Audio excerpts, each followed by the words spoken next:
hearken to his command.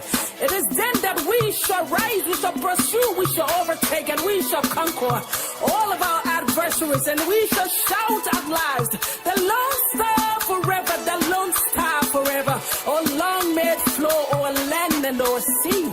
Desert it, Lord, never uphold it forever. And shout for the Lone Star battle.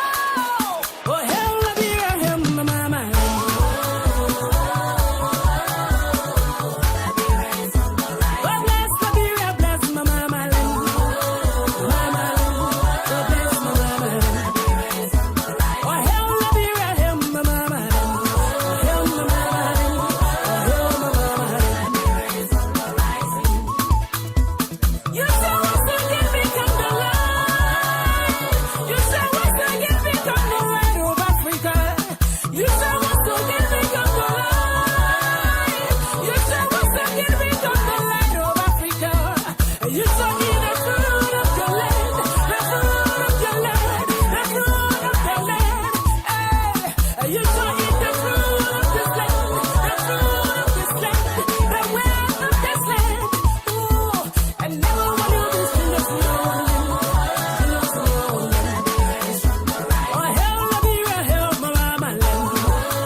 Country migration and other things are taking place. But basically to deal with the situation of the outbreak, there are communities that have been quarantined, cross-border activities have been suspended, beginning at schools, borders with Liberia.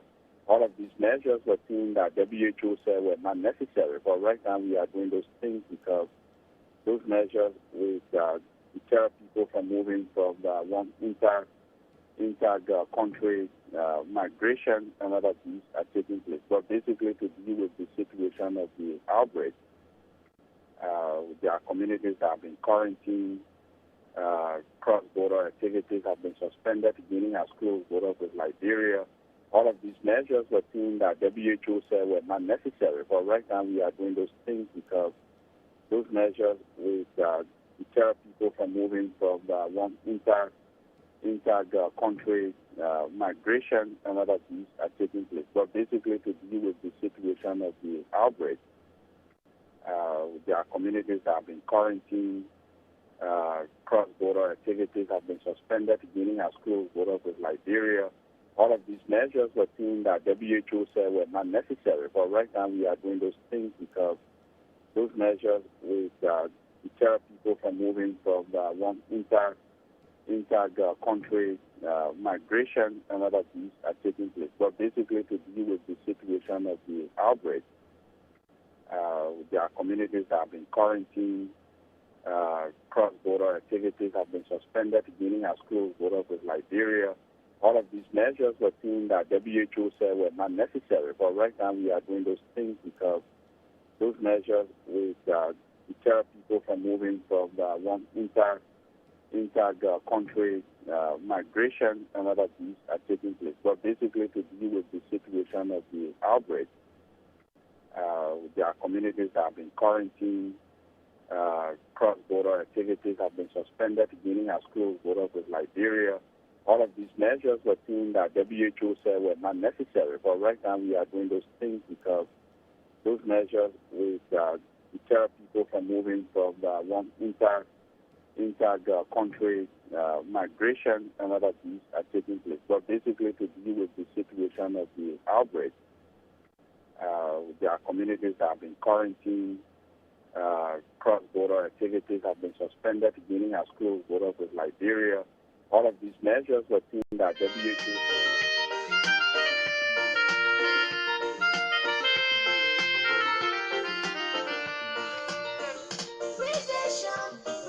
Prevention is better than cure.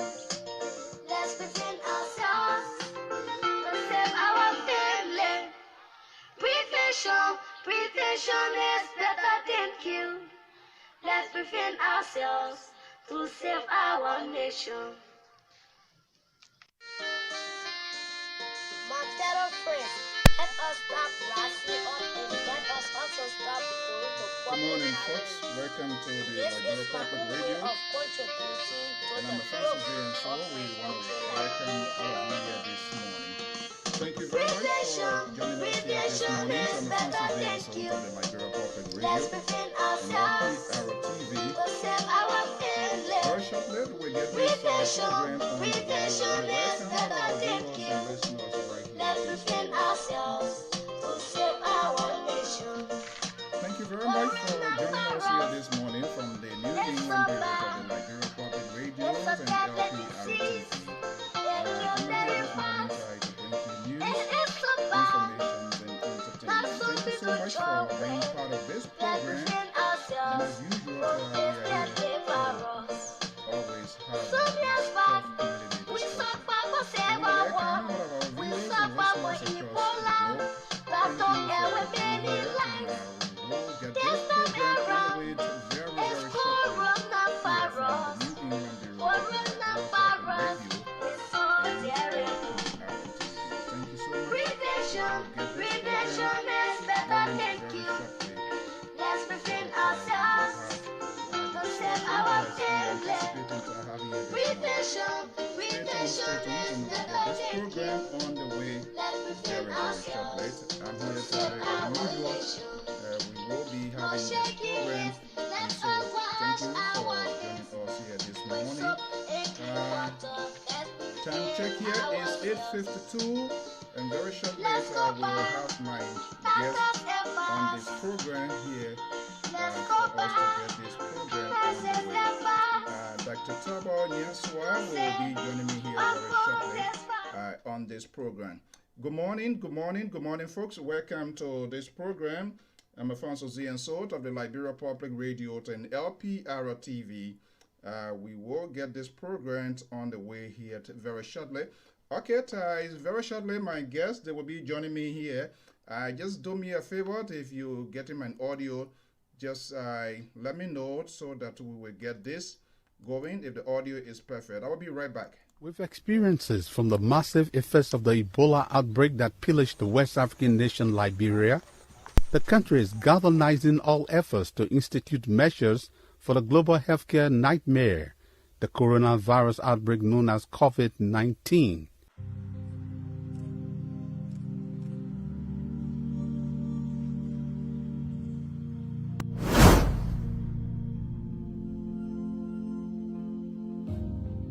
As COVID-19 continues to spread in sub-Saharan Africa, the Liberian Airport Authority, in collaboration with the National Public Health Institute of Liberia, NPHIL, and the Ministry of Health, MOH, has instituted measures to ensure that people accessing Liberia main international airports are screened for symptoms related to the novel coronavirus.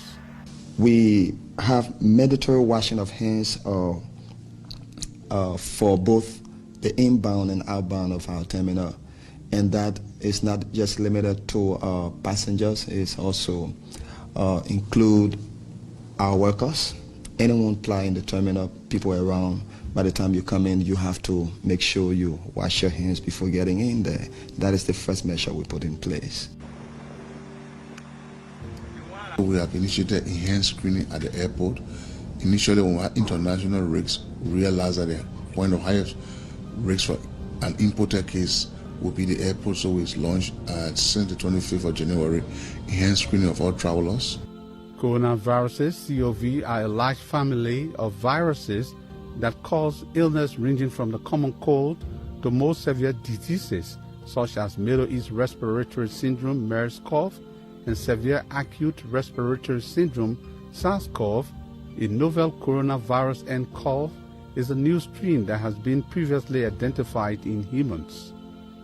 Public perception of the healthcare system and the doubting of local people that there was an Ebola outbreak in Liberia in 2014 resulted in a high number of people infected with the Ebola virus then. But it seems that this may not be the case with coronavirus. No, now I'm confident. With this setup, there's absolutely no way Corona can pass here. I think our preparedness is based on the fact that we've experienced Ebola, and of course, nobody needs to teach us, So I'm impressed with the Ministry of Health, NFIL, and Liberian collaboratively willingness to ensure that this disease doesn't infiltrate in our territory. I'm just impressed with what I'm seeing in Liberia now. I was worried when I heard of the coronavirus. Looking at what we suffered during Ebola, we were not very much prepared. So my worry has been how we prepare. So I'm actually surprised with what I'm seeing. I think it's something that impressed us, we the travelers, and those that are even thinking about coming and worrying about what they are going to meet and what they are going to see. I've just come in and I'm very impressed with what I saw. The testing at the beginning and the washing of hands. The growing positive public perception of the response is also showing that Liberia is ahead in ensuring adequate readiness for the viral disease that is currently plaguing the world. I think Liberia has taken a good step in the right direction to have everyone wash their hands with soap upon entering the country. I think that's a good step. Yeah, this is very good, very good. I mean, they are taking a lot of precautions. Our resilience is higher. We are more prepared. And I want to use this opportunity to commend both the airport authority and our health authorities for the measures. The coronavirus is very serious and we have to take it seriously. So I'm pleased that I entered this airport, and unlike other airports I've just traveled, there is a rigorous training exercise. I think this is good, and we should all submit to it. The response mechanism instituted to ensure Liberia detects any case at its earliest stage possible goes beyond just temperature check and hand washing at the airport. In the process of going through the temperature check, when we found out that you need to be referred, we have a container that we prepare. Both Dr. Fala and I, we prepare air-conditioned for reference, and we have the ambulances and others, health workers who are on the standby, who are also willing to receive those who will be checked, and right from there, they are taken to a place where later on they are released.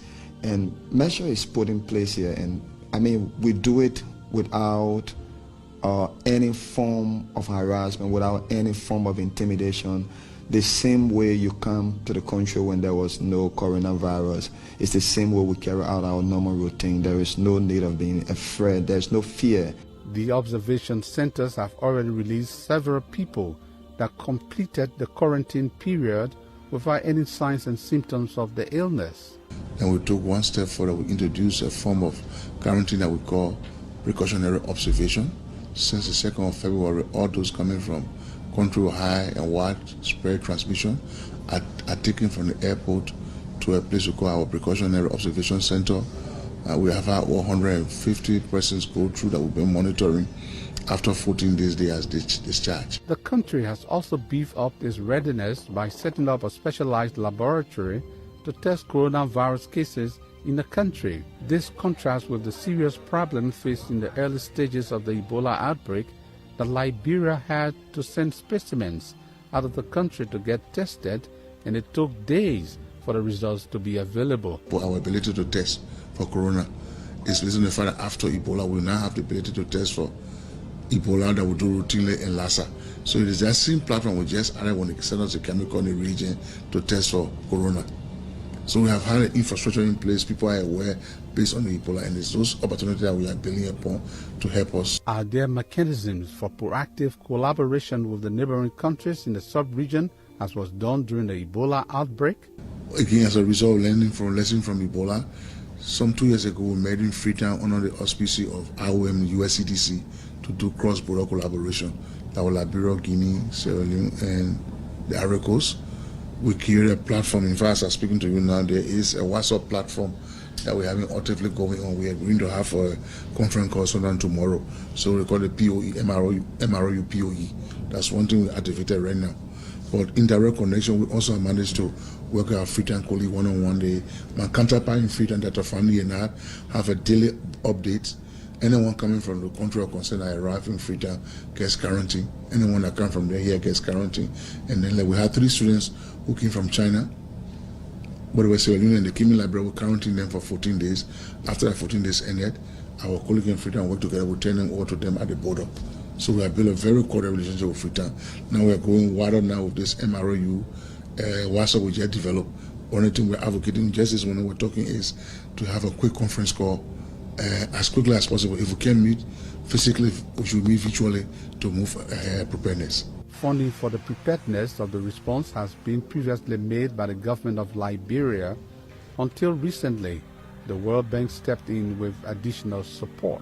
Well, this is the heartbeat of the president, that the citizens of this country be safe and be free from every epidemic.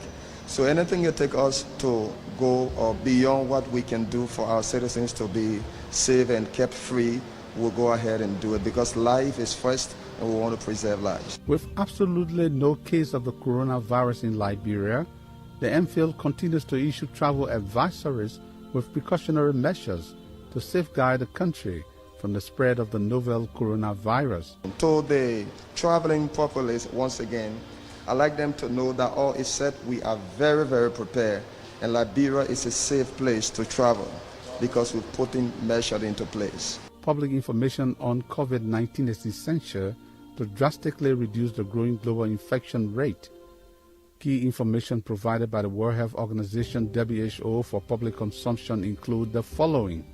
Common signs of infection include respiratory symptoms, fever, cough, shortness of breath, and breathing difficulties. In most severe cases, the infection can cause pneumonia, severe acute respiratory syndrome, kidney failure, and even death. Standard recommendations to prevent infection spread include regular hand washing, covering mouth and nose when coughing and sneezing, thoroughly cooking meat and eggs. Avoid close contact with anyone showing symptoms of respiratory illness such as coughing and sneezing.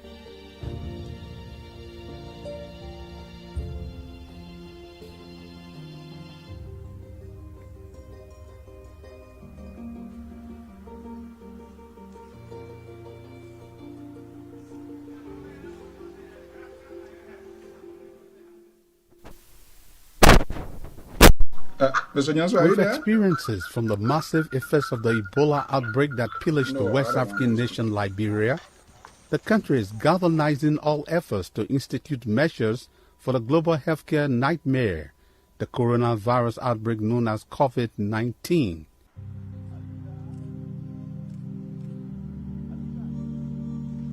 Mr. Nyanso, are you there?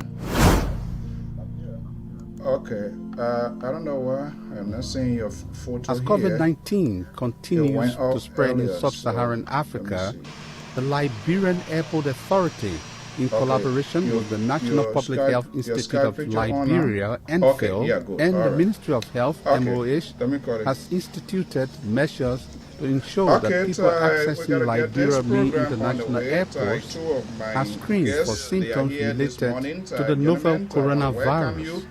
We have mandatory washing of hands for both the inbound and outbound of our terminal.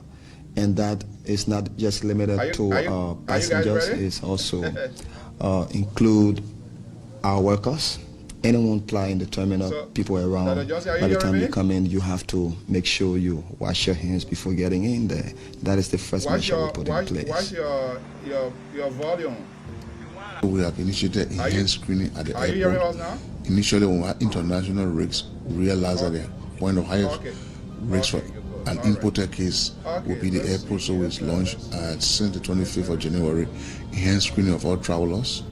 Coronaviruses, COV, are a large family of viruses that cause illness ranging from the common cold to more severe diseases such as Middle East respiratory syndrome, MERS-CoV, and severe acute respiratory syndrome, SARS-CoV, the novel coronavirus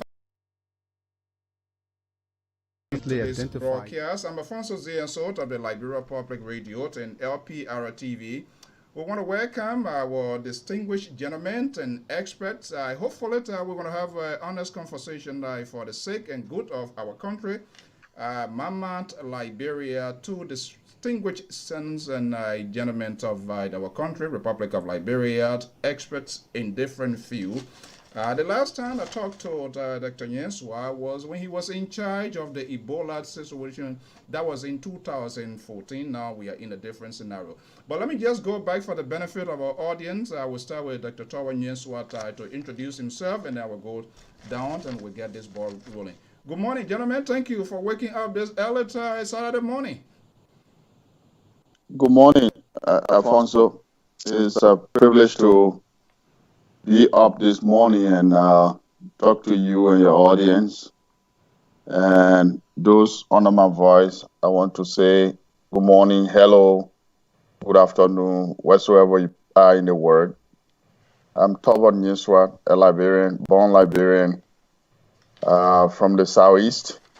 I love Sino County so much because there where I'm from, born in Liberia. Went to school in the southeast. To be very brief, I don't know, Afonso, which one you're interested in, whether it's education, whether it's professional, but my background, I'm a scientist. Yes, I am interested, not only me, but for the benefit of the audience so they will know exactly who we are talking to, and that's why we're having this sort of live video here. Please, if you can do that. Okay, Towa Nyenswa is a scientist. I went to the University of Liberia. And a Bachelor of Science degree, and I'm also a lawyer. I went to the law school. I'm counselor at law, executive of the Liberian National Bar Association. I'm a specialist in public health. Graduated from the Johns Hopkins University in Baltimore, United States. I'm currently employed with the university there, but in Liberia, back in Liberia, I went through the rank and file in the Ministry of Health. I have a very, very excellent expertise and knowledge of the health sector of our country. From serving in the Ministry of Health as a cadet, secretary, office assistant, to Deputy Director General of the National Malaria Control Program. Acted as program manager for 2 years when my colleague who was the director, the late Dr. Joel Jones, traveled for study in Europe. May his soul rest in peace. We worked together and ran the malaria program. There where I really knew that we done a lot of public health work when I was running malaria. This is where, Afonso, that people need to know that diseases like malaria kill more people in Liberia and Africa than even COVID-19 or Ebola that everybody's afraid of. But I know the reason why we are afraid of those diseases because the nature of how they spread and kill more people faster.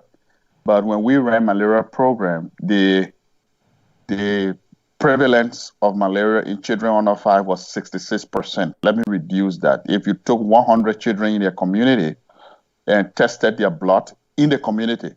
And when they tested their blood with either microscope or rapid diagnostic tests, you would know that 66% of those children will have malaria in their blood. That's when we took over the malaria program, changed the drug policy, and then we'd reduce malaria prevalence to 28% by the time I left malaria program in 2011 and came to school in the United States. So I done a lot of work in malaria, then became Assistant Minister of Health, became Deputy Minister of Health. The last position I had in the health sector was the Director General of the National Public Health Institute that I helped to establish and got a lot of international awards, did some work internationally, a lot of countries. So as we go about, you might, people may also want to know, I can answer any question, and the work that we did in Ebola between 2014 and 2016. This is what we're going to do. We're going to go to that. I don't want to keep die on the other end too boring here. Believe me, we're going to get in depth, and I'm very, very much honored and privileged to have you here again since 2014. Shiwasi, I'm happy that your coronavirus is back. To have Dr. Nyeswa, certainly not. Okay, let me go to Dr. Samuel Tai Johnson. Dad, thank you for waking up this early morning as well. Let's just get a brief introduction part there from your end. And then we're going to be getting down to this issue. Good morning. Good morning, Alfonso. It's a pleasure to have you up this early morning as well. Okay. What again, to our viewers and listeners across the globe, you can get us live on our YouTube channel by going into your YouTube search engine, type in Liberia Public Radio. We are live. You can go to our official Facebook as well. And we are live. Dr. Nyeswa, let's see here. Your camera went off. So let's see what is happening from your end. Alfonso, I'm here. Okay. Yeah. All right, good. Are you getting me as well? Yeah, we're getting you. So let me see here. Something right here. Let me just get it done quickly here, and we will get this going. I think... all right, just hold on for a minute, a little bit. Okay, and then we will get all of this going here. Thank you again for coming here. All right, Dad, let me start with you here. Thank you for being here. There are a lot of unanswered questions, and the best people we can really get a take on is this corona. You were the head of the Public Health Institute, the last positions that you occupied. And I remember we had an interview that was in August with Minister Brown, the country WHO representative. What makes this one a little different? Or is it different, or is that the same thing that you think you dealt with in 2014? This is an extraordinary one. What's the big difference? Okay, this is a bit different in terms of the disease itself. It's a bit different. The mode of transmission, meaning how it's spread from person to person, is also different. But there are some similarities of how you respond to them. And the transmission, the symptoms, some are similar, but some are not the same. But they are both viruses, coronavirus, Ebola virus. They are all viruses, but from different family of viruses.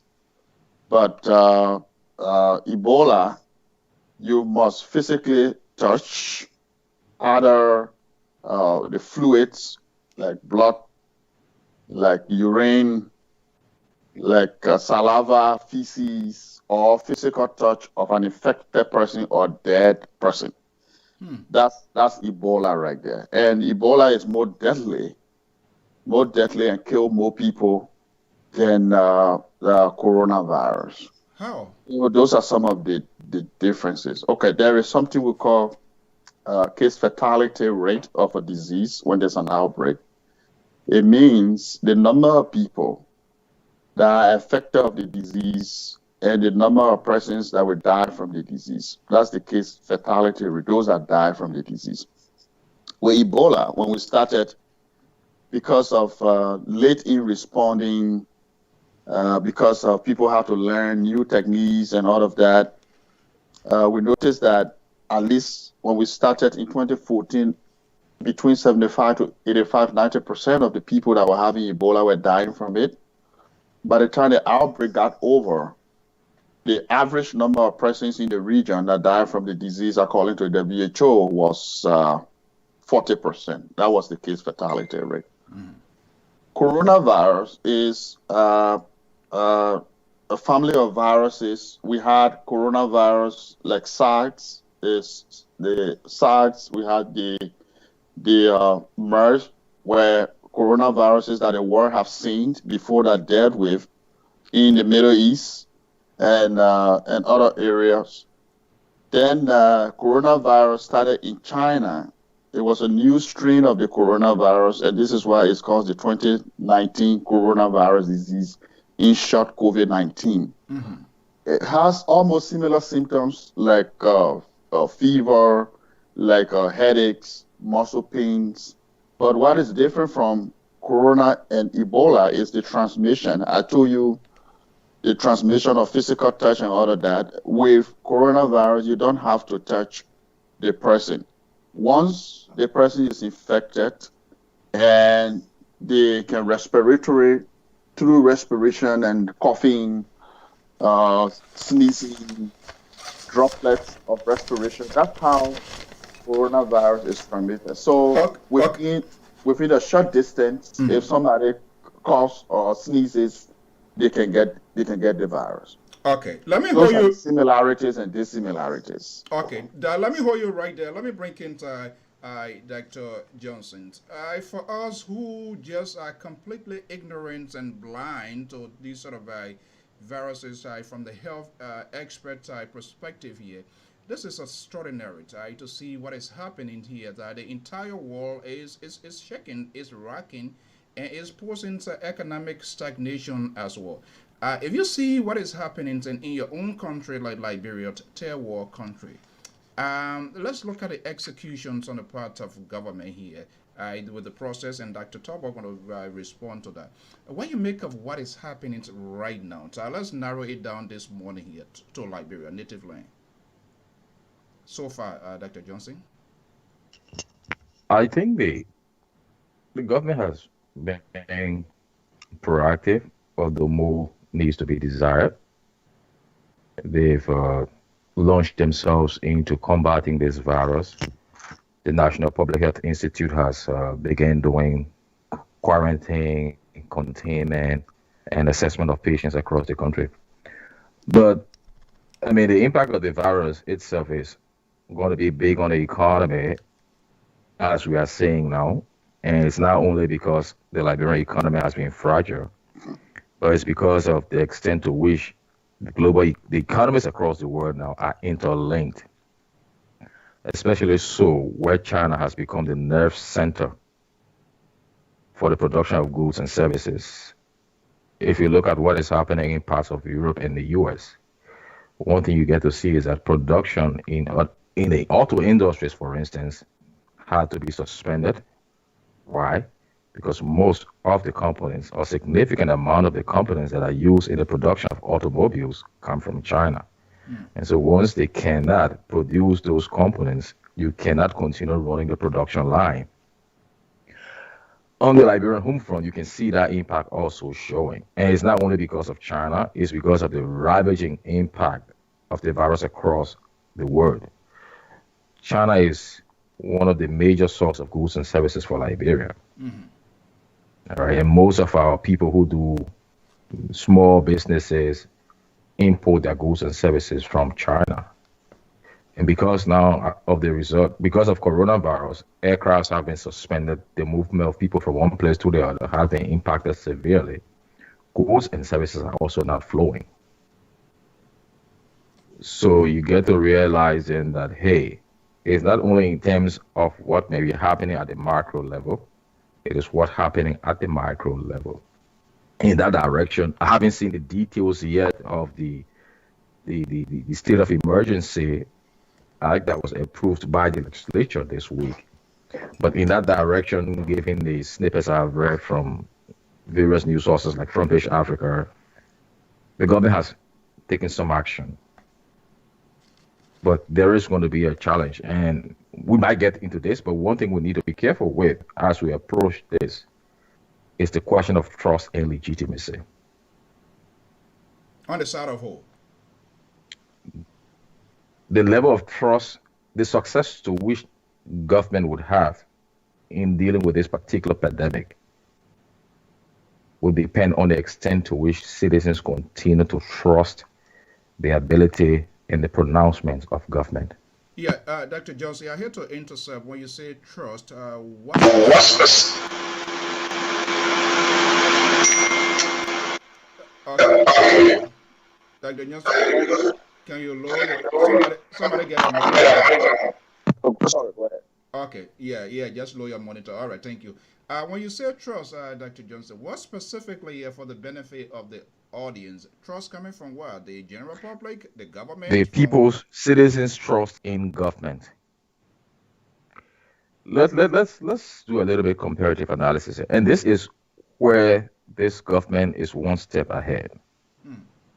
Once citizens believe that coronavirus is true, coronavirus exists, coronavirus kills. And so that is why it took no time in getting the citizens mobilized against the virus. In fact, I want to suspect that the citizens themselves took the lead. And so when government announced all of its measures, the issue of stay home, that is why you see people are not severely resistant, because they know the impact of this virus. Unlike Ebola, it took the government of Liberia more than 30 days. I remember in June, when the outbreak began, the messaging was, Ebola is here, Ebola is real, Ebola kills. Why did the government led by Madam Salif have to engage in that kind of messaging? From a communication standpoint, that is scaring the population. That is, equating in a way Ebola to a death sentence. Ebola is here, Ebola is real, Ebola kills. But they had to go that route because people didn't trust the government. Why people didn't trust the government? Look, I gave you this context. Just about when the virus was breaking out in Liberia, the government of Liberia was announcing an imminent budget shortfall, a shortfall in revenue projections. Right. Meaning that it wasn't going to be able to undertake its own development programs, its own commitment to the citizens as outlined in the budget for that year. No sooner had that conversation ended when we announced that there was an outbreak of Ebola in Liberia. And like any government would do, proactively the government began to mobilize resources to set up ETU. But as the government was announcing the setting up of ETU, around that same point, the government was saying, we need $5 million to launch the fight against this disease. And so when they began to set up ETU in places like West Point, you saw that the public responded in a negative way. People say, hey, you're not going to use us as a pawn, as a chip to get the international community to give you money. That was a question of trust. And it took weeks, if not months, for citizens to begin to believe and trust the messaging of government that this disease existed before the country could begin to make a turnaround in its fight. So as we proceed, as we go about fighting this virus, the issue of messaging is very important. And the issue of government being consistent, transparent, and equitable in the delivery of these messages is also important. Okay, let's just hold it right there here. And I intend not to hold back here this morning to what I want to go political, because all of these decisions, gentlemen, you will agree with me, is politics is what factor in. This is the guy who spearheaded the incident management team, Dr. Nyeswai. There was some sort of disagreement with WHO when the government, or when you call for the border to be seized, there should be a seizure in order to effectively fight against it. But recently, you told one of the local stations that the lockdowns in the city and even Africa will potentially not stop the spread of the coronavirus. How can you distinguish those two? And Alfonso, I would encourage you to do just that. Ask what is on your mind, so that you do have an interest as a talk show host. That's why you invited us here, and something on your mind. And my colleague, Dr. Johnson, put it rightly that from the beginning we were struggling to organize even the messaging. Liberian did not trust that there was Ebola. And let me say this. In fact, there were people who thought that President Sirleaf was the one who brought Ebola to Liberia. There were conspiracy theories. Exactly. That President Sirleaf brought Ebola to Liberia because of money. Even to the day I left from Liberia, there were still people in very high places that was telling us that, oh, you guys brought Ebola here because you needed money. And so I hope they will start telling President Weah that President Weah brought Corona to Liberia. It's believe me, it is already out there. It is there. Exactly. So forget about it. It's there. Right. And when I the first thing is there is something called the International Health Regulation, the IHR 2005. That regulation, countries are supposed to report diseases when there's an outbreak. It's a treaty signed by the world. WHO monitored the IHR 2005, the International Health Regulation. And when you report diseases, WHO will always advise countries, and that's advise countries according to the treaty. The IHR is a global legal instrument that puts countries under obligations that when there's an outbreak, they should not close their borders. They should not suspend travel, trade, and commerce, because people know that it will affect the world. And you see now, IMF, the International Monetary Fund, is projecting that there will be recession after Ebola. And right now, Dr. Johnson knows it very well. He's the economist. He will tell you exactly what I'm talking about. So when you close border from trade and all of these things, but because diseases you learn also, but as outbreak come in, you learn based on how it's portrayed and what happened in an outbreak. With coronavirus, people were afraid, so they closed down controversial, coercive measures that people, draconian measures that countries have used. Some work, but there is something called containment and mitigation in an outbreak response, Alfonso. The containment stage is where you closing your borders. You don't want the disease to come in. You don't want other countries to affect your citizens, and politicians will take those kind of steps and start closing borders, state of emergency, lockdown, and all of those. If the disease is not in the population, that is workable. But when the disease is already in the population, where you have, it's not importation of a case, but you now have local spread, human-to-human transmission, community transmission taking place in a given population, then hey, you tell people you lock down. Liberia has 76 cases as we speak, and there were up to 400 to 500 plus contacts to those cases. Now, for you to work ahead to get the disease under control is establishing a command and control system that have different thematic and payloads that will deal with the disease.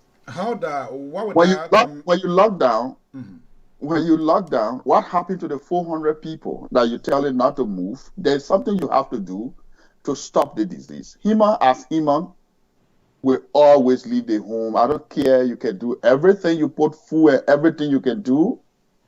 People will always, especially, and let me underscore, Africa, Liberia, where the communities, houses, our living condition, our social interactions are completely, totally different from Europe, United States, and other areas. That's the reason I was saying. We try to close the borders. Liberia closed our borders with Guinea. Liberia closed border with Ivory Coast, with Sierra Leone. We still got the disease came from from Guinea and entered into Foya, ended up in 1.5 million population in Monrovia, the Ebola disease. Similarly, Liberia were doing EPO screening and other things. Our index case, and let me say this, people may think that our index case was the one that brought the virus to Liberia. That virus was in Liberia when that fellow arrived. We were not testing. We were not checking to know who was developing symptoms. You were behind he the game. He may have been the one as an index case, as we call it index case, because that's the first person we tested and we knew that this is the person. But from the cases you see right now, they cannot trace all of these cases to the origin to the index case. That tells you that infections were already in Liberia before the index case, especially when people died in their homes before we got to know that they had the virus. Then that's where community engagement, social mobilization, contact tracings, and the rest of it that we'll talk about later in an incident management system comes in. Wow. So, Dr. Johnson, this is quite fascinating. What Dr. Torbo is saying here, system control. Is that control from what you see from your standpoint? Is that control is intact now? A lot of incoherent messages. To be honest, there's a committee established. I remember Nyenswat at the time, he took control of the situation, and more or less we could see information coming forth. His willingness to talk to media, no matter where it is. But I have some sort of apprehension as to whether this control system here he's referring to, is it being executed now as we speak in Liberia, you think? I think let me talk about that. The reason I say it is that then Sam can buttress that. There is something called the command and control system in an outbreak response. When I told you earlier that, and something I didn't say, I said the case fatality rate of Ebola was like 40% by the time we end the outbreak in 2014, 2016. But the case fatality rate now on Corona is fluctuating between 2 to 3% globally. But the average case fatality rate for Africa is like 5%. Liberia is like 7%. So it's like more people nowhere else in globally now that a lot of people who contracting the disease dying than our own country. So it should tell you that something is wrong somewhere. When I was looking at the Africa CDC statistics, on the average African countries, people that caught the disease about 5% case fatality rate. And in the West, it's less than 2-3%. Liberia is about 7%. Now, the incident management system is a coordinated command and control system that does not necessarily be a health response, but should be headed by a health team. Real trained people in public health to run the health response. And this is the difference that you were just alluding to about I could communicate fluently. I could tell people what the disease was about, because when I sat and chaired those meetings for the incident management system and led the incident management system, I was looking at what was the epidemiology of the disease, where the disease was occurring, number of cases that we were having, what was the underlying factors for those cases, because when you have a case, there are so many other things that happen. Where did the person get the case from? Why were they exposed? What's the level of exposure? Which community are they in? Where is the case coming from? What's the likelihood that the person came to test themselves soon? Then you look at the laboratory system. Are you testing based on the number of contacts you have? Then you look at contact tracing. Are you moving to the community and household and getting everybody? Let me tell you something, Zion, Alfonso. If you don't catch, I will speak in a Liberian way, if you don't catch the last case that is positive for a disease, you will never end the outbreak. That what makes contact tracing very, very much important. So the command and control system, the government started very well, started preparing airports, screening facilities, and all of that. And let me say this again. All of those systems were in place. It was nothing new. Since 2014, we dealt with the outbreak, created an incident management system, established a National Public Health Institute. All of the systems to track a disease, once we had an outbreak in Liberia, was in place. I can tell you for sure 100%. We installed scanning machines at the airport, at the Rabat International Airport. They are still there. The machine, are they Screening, yes. The screening machines are still there? They are still there. Screening was going on in Liberia when I passed through the Rabat International Airport. I was screened. I left October of 2019. I was screened. Coronavirus was not in the country. They screened me. They checked my temperature. I washed my hands when I passed through there. So the government reinvigorated what was already in place to do airport screening. So it was not strange. It was not a new thing. What my thinking was that the command and control system that started in January will be supported, will be given the logistics to move the outbreak.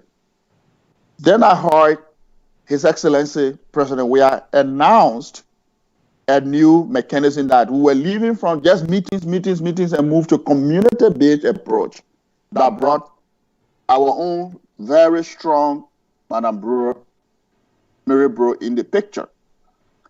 Few weeks later, Madam Brewer reconstituted the whole thing and left who was the incident manager, who's my predecessor. Musaka Fala. Exactly. Left it out of the response. So it means what have been set up in the National Public Health Institute, they took, when I read the list, they took a few of them, I think one or two people, the deputy director of laboratory who are left there, and the head of epidemiology, the infectious disease epidemiology division, as the guy assistant for some surveillance or whatsoever, they call his title, and appointed the Minister of Health and the Deputy Minister of Health, Chief Medical Officer, to now be a new incident management system. So from the time of setting up the coordination and command and control, time is being bought here. And in an outbreak response, time is critically, is a scarce commodity. Let me say it this way. And Dr. Johnson can come in, the economy know about scarcity and all of that. Time is a scarce commodity in a disease that is spreading widely like this. So Liberia is still struggling with coordination, command and control system. The actual work has not started. Okay. Getting your contacts, building isolation unit, scaling up laboratory testing, making sure that people are put in isolation, and those in isolation get food. These things have to go synergistically, seamlessly, coordinated under one command and control system. I think simultaneously. Okay, Dr. Johnson, we're going to take it from the economic standpoint, but you Elliot also pointed out coherent message. There must be consistency. What Dr. Turbo is saying and what we are also being seen, being reported here, you have the public health director was left out of the show. It was long reported by Front Page that there was some sort of friction, even with Finabono, who was also brought in the picture. Her name too was left out. That's a big disconnection here. What is happening there? What's your mic, Dr. Turbo? Your mic is not open. Am I on now? Yeah. Yes, okay, great. Good. Okay, so I may not be in the best position to speak to what may be happening within the whole structure being set up to fight this epidemic. But what I can tell you, like Talbot said, it seems to be that we're moving on an inefficient path where we are trying to reinvent the wheels. If you look at the data, if you look at the writings, Africa has the best experience when it comes to fighting epidemics. And so fighting this nature of epidemic should not be anything new to Africa, especially Liberia, that has shown the global health community the way in dealing with infectious diseases based on our experience with Ebola. All right. What is happening, I don't know, but I think it's important that the authorities take note. Again, it comes back to the question of trust and reliability. Take, for instance, what came out this week from NIMBA. And it's not the first time I'm hearing this. This should be about the second time that people are questioning the validity, the reliability of the testing that is being done. A family in Niba is contesting the result of a test that was done on its member who passed. Right. He died. He passed out at a family gathering, was taken to JFD. DOA, dead on arrival, the pronouncement was made. Specimen was taken, test was done, test result revealed. At one instance, according to what was reported in the news, positive, at another instance, negative. And the people are beginning to question that. These things will only begin to happen if we are not conscious of time. Time is a very vital resource in these kinds of instances. And the way in which we use our time speaks to our level of efficiency, meaning we use shorter time to accomplish a lot. But instead, we are using a lot of time to accomplish so little. Nothing. I don't know what's driving this new setup, but I think it's important that society begin to think about what is being done. Another thing I would like to bring, I think Tobo highlighted earlier, is we seem to be moving in the direction of using a master plan. Our intervention is not being done in a context-specific way. What is a master plan you are referring to there? Because the U.S. has ordered a shutdown, because parts of Europe have ordered a shutdown, because parts of Ghana have ordered a shutdown. So we too should go about fighting this virus through a shutdown. No. This is what happened. How is the virus even spread? Toba and others who study public health in these kinds of diseases will tell you it's through droplets. That is why we are asked to stand 6 feet away from each other in this country. It is effective here because of the way the society is built. In Liberia, it's not the case. Our context is different. You have multi-generational families, multi-generational households in one room. So if you look like a place like West Point, I'm not saying this in a derogatory manner. I'm a boy from Tarratown. That's the fact. Let me say Cruton, West Point, Sonny Wayne. Let me say it and let somebody hold me responsible. Go ahead. I'm a boy from Tarratown, so let me throw that out. All right. Mm-hmm. Most of the houses we built in those places, most of the rooms that we rent are only to go to bed. We spend the rest of the day outside hustling. So imagine you order a shelter in. Everybody should stay home. Nobody should come out in the street. You cannot even sit on your porch from what we are reading. And you have to stay home. How many persons are you clustering in a room?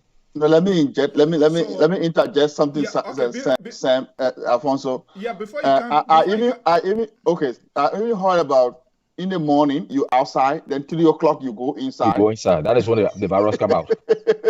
So from in the morning to 3 o'clock, no virus suspended. Go ahead. Let me play, before you respond to that, let me get into the playbook. We know our audience. We know how people listening, how they can make a judgment. Somebody there liking that will be scratching their hair. These guys are up. They are taking the oppositional tone now. Why would they say this here? It seems to be unminded. But let's put it into context. And I'm quite sure you guys are speaking from your expert. You, Dr. Tobot, your involvement now with the Bloomberg, and a member of the International Panel of Experts on Global Health Security Index Organization, a group that presides over 190 countries. It seems to me that you are speaking in that context or within the framework of the international structure when it comes to this.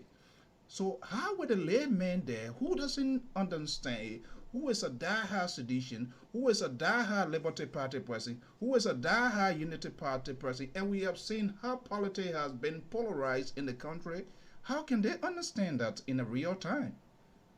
Now, thank you, Alfonso. And this is why I resonated, or my team that led the Ebola fight resonated with every Liberian.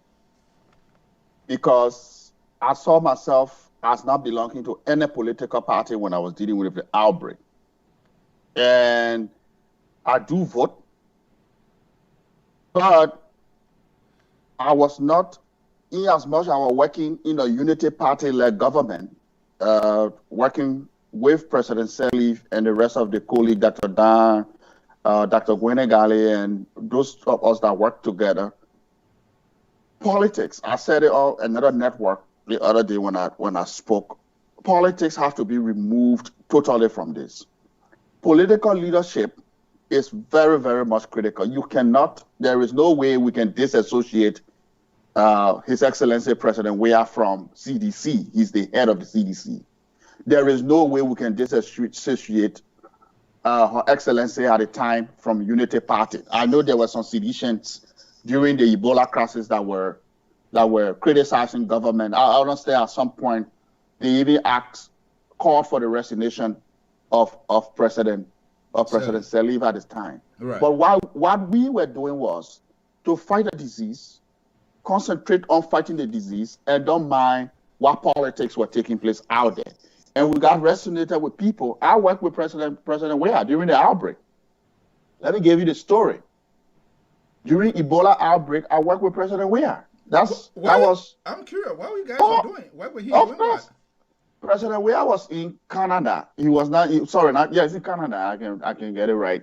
He was in Canada doing some work, and because of what Sam alluded to earlier about denial and all of that, he's our celebrity when it comes to sports, war best, Africa best, young people, disarmament, and all of those things that he did. I, as the incident manager, needed a voice of joy. We are telling young people that Ebola was real. So I reached out to him. He was out of the country. That was a strategic position. Exactly. When I reached out to him, he recorded his voice.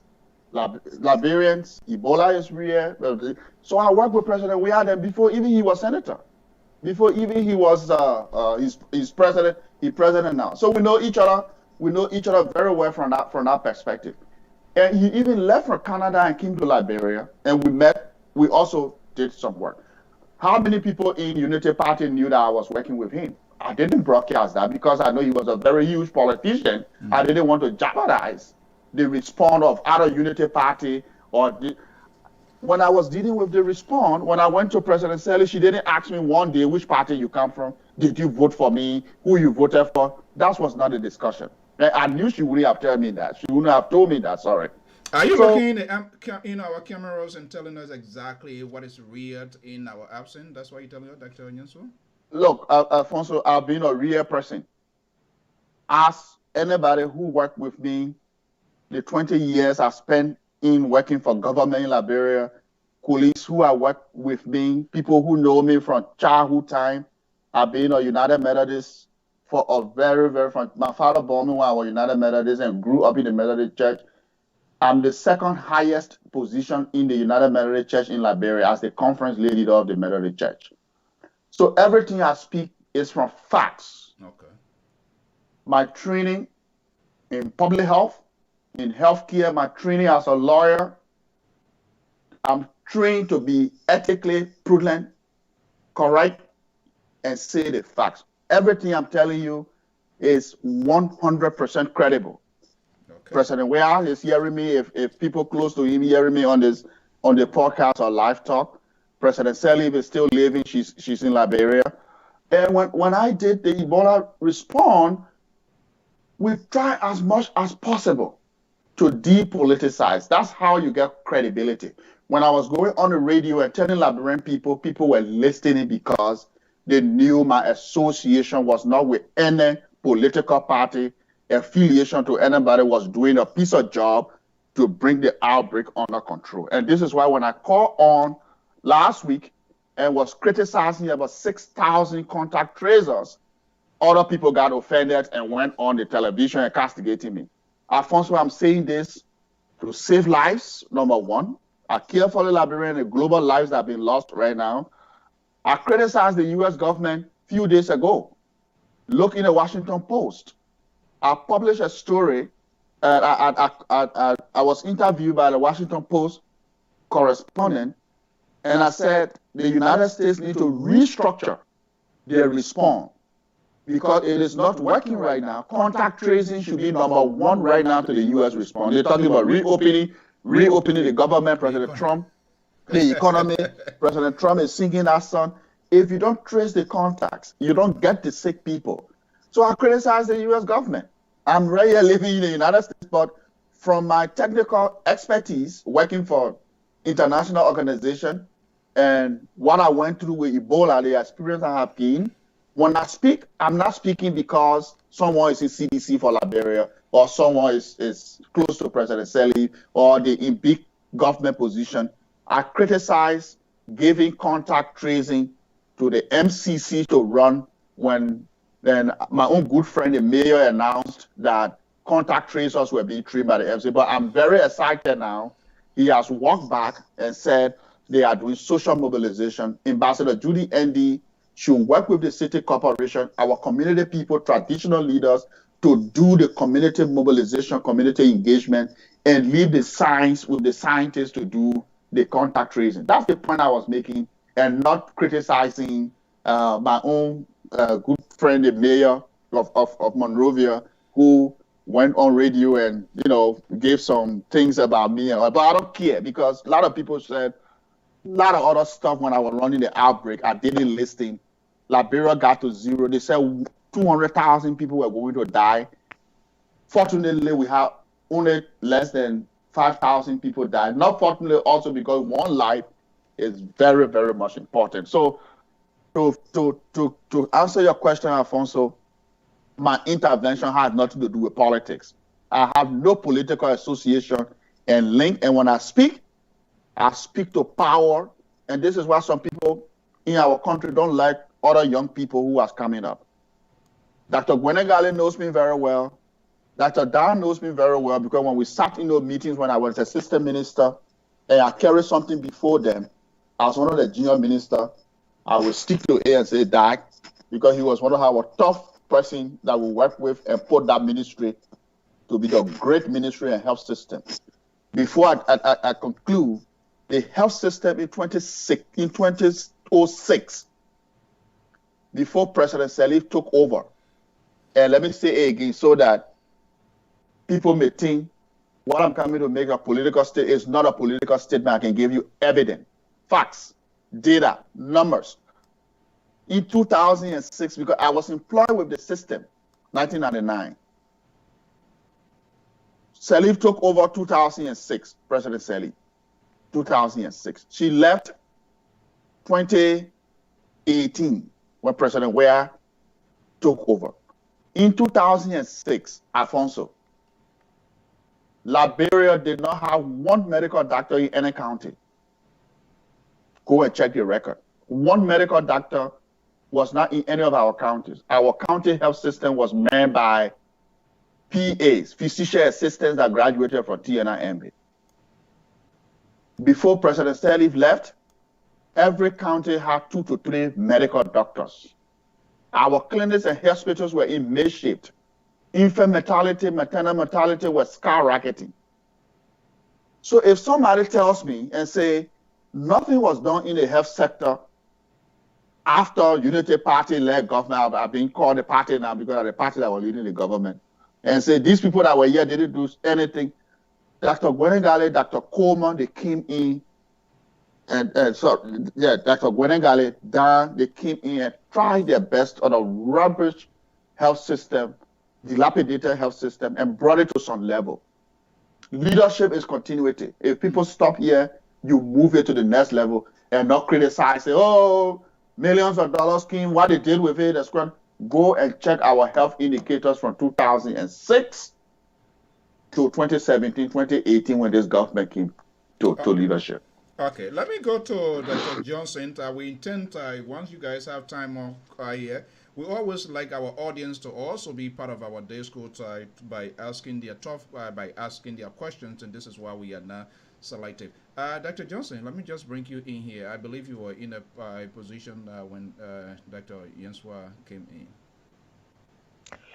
Yeah, the whole question, talking about removing politics from this intervention, it is quite important. And what you want to ensure in these kinds of interventions is the question of equity, that the population will see you as being fair.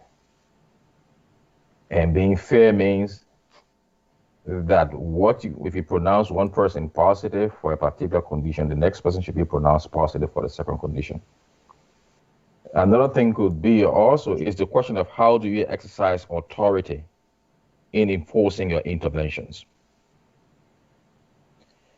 You should be able to find a balance in a way that the enforcement doesn't impact one people in a way that is considered very unfair as opposed to another. So going back to what I was saying, do we have to shelter in after 3 o'clock? How does that impact the men in communities like Claratown versus the men in communities like Marban Point? It raises a question of fairness. It raises a question of even-handedness. Beyond that, if you begin to think about that, it brings in a lot of economic questions. Liberia is highly food insecure. If you look at recent data from WFP and USAID, right? In Montserrat County, for instance, about 38% of the population, 27% of the population there have food insecurity. And most of those people are the people who live from hand to mouth, as we say in Liberian term. So they have to work every day because what they are making on a daily basis is not adequate to take them beyond that day. They are living a survival life. So they have no form of social security. They cannot save for the future. And so now here you are sheltering in. The other guy sitting across the street, across the Cape in Baba Point can afford to have a stockpile of food for at least a week or so. Whereas I'm in Claratown, I cannot. Meanwhile, I cannot even move across my community to use my network to access some vital services. So government needs to take this into consideration, especially in a fragile setting like Liberia. When people begin when these things begin to create tension over a period of time, especially so we don't even know what we hope to achieve from this shelter in. We don't know what we are looking for. Are we looking at the rate of community spread? Are we trying to, do we have a curve here that we are looking at that we say, look, at the end of this period, over this 60 days, this is what the curve should look like. In a case where we do not even know what we are looking for, over a period of time, people begin to lose trust in the process.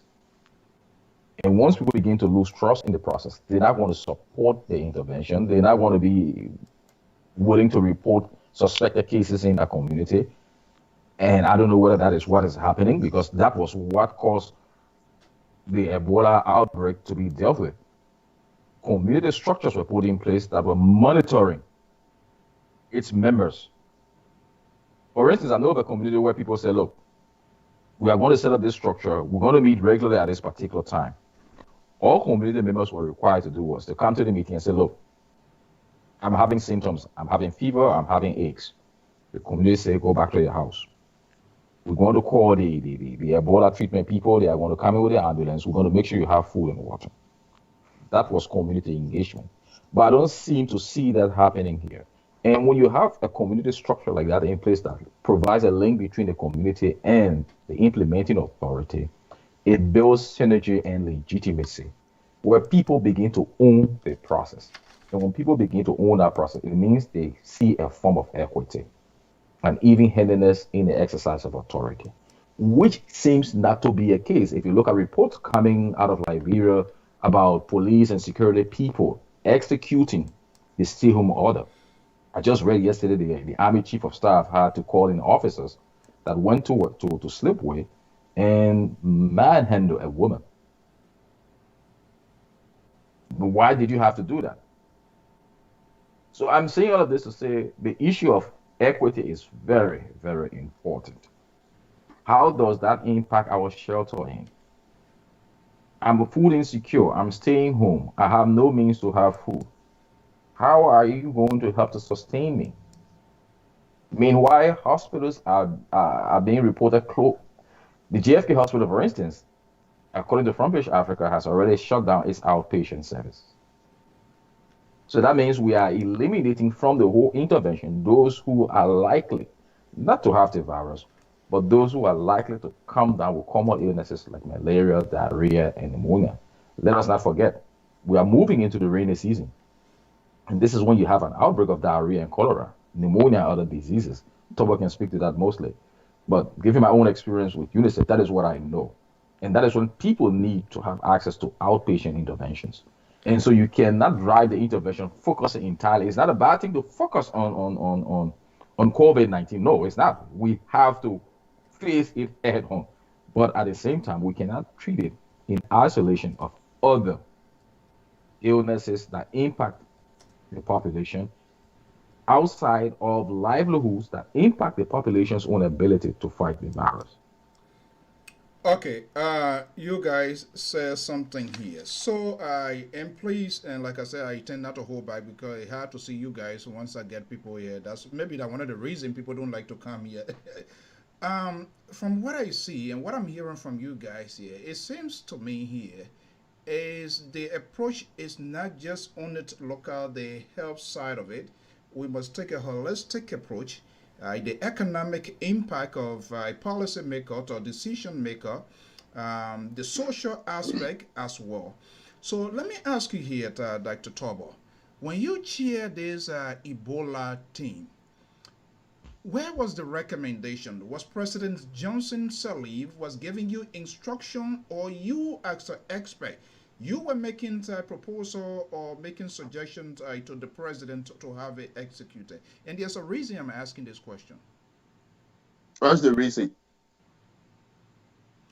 The reason is when I'm a president and I ask Dr. Tobo to execute a job, it means I confide in Dr. Tobo to make necessary recommendations based on his expertise.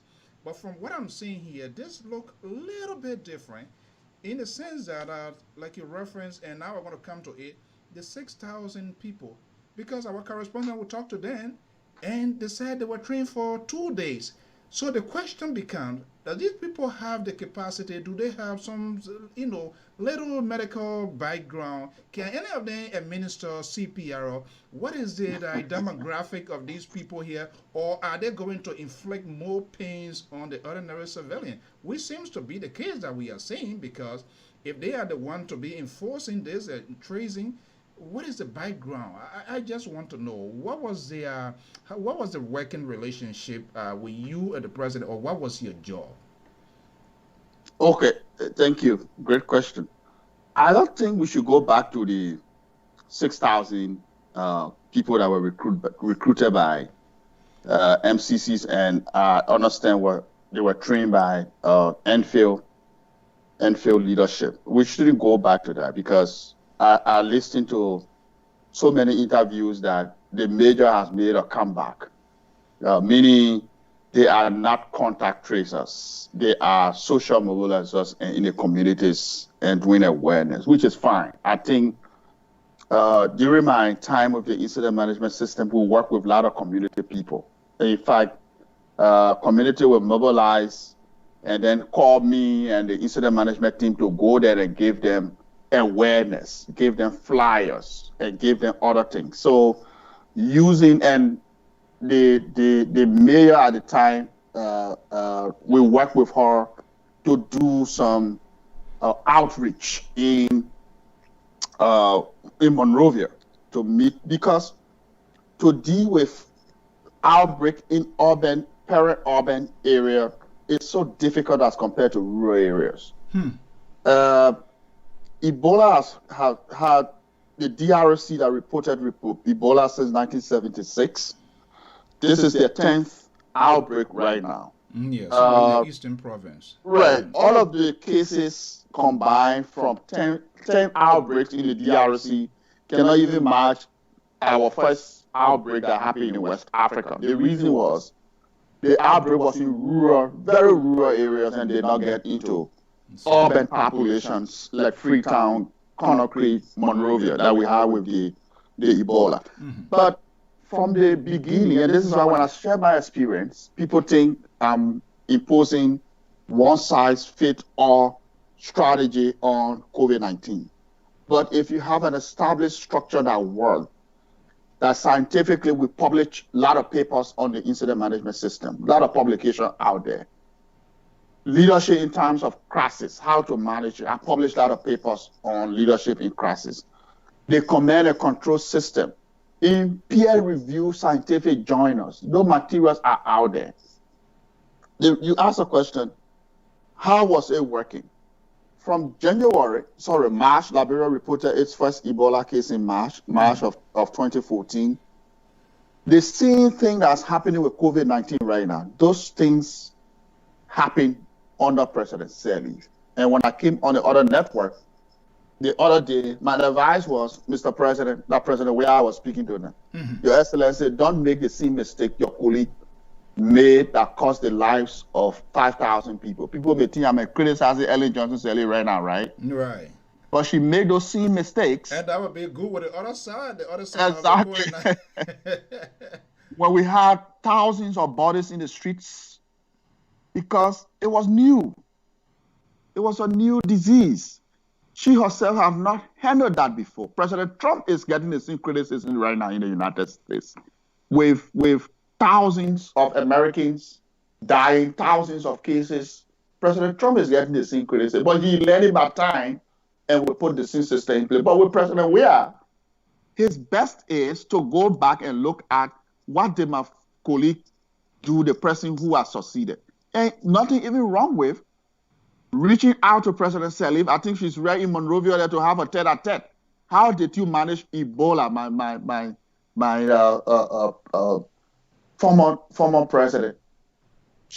When she got it right, through the international partners that were in the U.S. Center for Disease Control sending people, WHO sending people, and they told her that the response was not working, you needed to set up an incident management system. And there where she set up the incident management system with command and control and named an incident manager. The incident manager at the time is the one still in blood, flesh, and speaking right now. So I managed the incident management system, and with all fairness and respect to everybody, I took charge and did not listen who was the Minister of Health, though our briefing the minister reported briefing on a daily or week, any kind of time he wanted a briefing. And also the chief medical officer and everybody. But I needed authority to do my work. Liberia, I said it on the other network, Alfonso, Liberia is a complex society. Yes, sir. Yes, ma'am. Yes, sir, chief. Yes, sir. Some people don't have the guts to look at our minister and say, what you're doing is wrong. It's simple, and I can So when you do it, or look at our president and say, Mr. President, in case we did it this way. So when you do it, people say, are you rude? You not respectful? So I reported directly to Her Excellency President Sirleaf, and she gave me the authority. There was some time I could pick up the telephone. She gave me a number. The people she was working with were so kind, or I can call everybody's name. But when the president or having the president would say, you give my telephone number to Tolbert, I could ring the president anytime. I could go to her home. We sit down on her little palava hut, and I would give her, Madam President, these are things that the technical people think we can do. So political leadership is very, very critical. President Weah at this time during this crisis got to stand behind whosoever is the incident manager. They should be able to talk frequently. There are things you want to make decisions on that are not within your reach as the incident commander, and you will need the president's authority to do that. For example, the decision to cremate Liberians, meaning to burn people and cremate people. Our people are not used to cremation. No. We are people who lost our deaths. We are people who cherish our deaths. Some people told me the bastard crew people, their dead bodies sometimes can remain 1 month. I'm a crewman. We put mud down in nuclear tank. Sometimes it remain 1 month. We eat our palm butter. We beat our drum. The Muslims also will go and their deads. They will wrap them. They pray over them. They bury them immediately. Some of those cultural things had to change. We had to cremate people. You know who made that decision? It was the president. And that was a cogent decision to end the outbreak, because we couldn't find people to give us burial sites for to bury people. Everywhere we carry Ebola body, communities were agitating and stopping us. Exactly. Disco Hill was able to give her a site that we quickly turn around and did some work. So the leadership was a top-down, bottom-up leadership. That's how I would describe it. Scientifically, it's called the distributive leadership, meaning you gave people responsibility to do their work and report to one commander who was the sole decision maker, and that commander had only one more step to report to.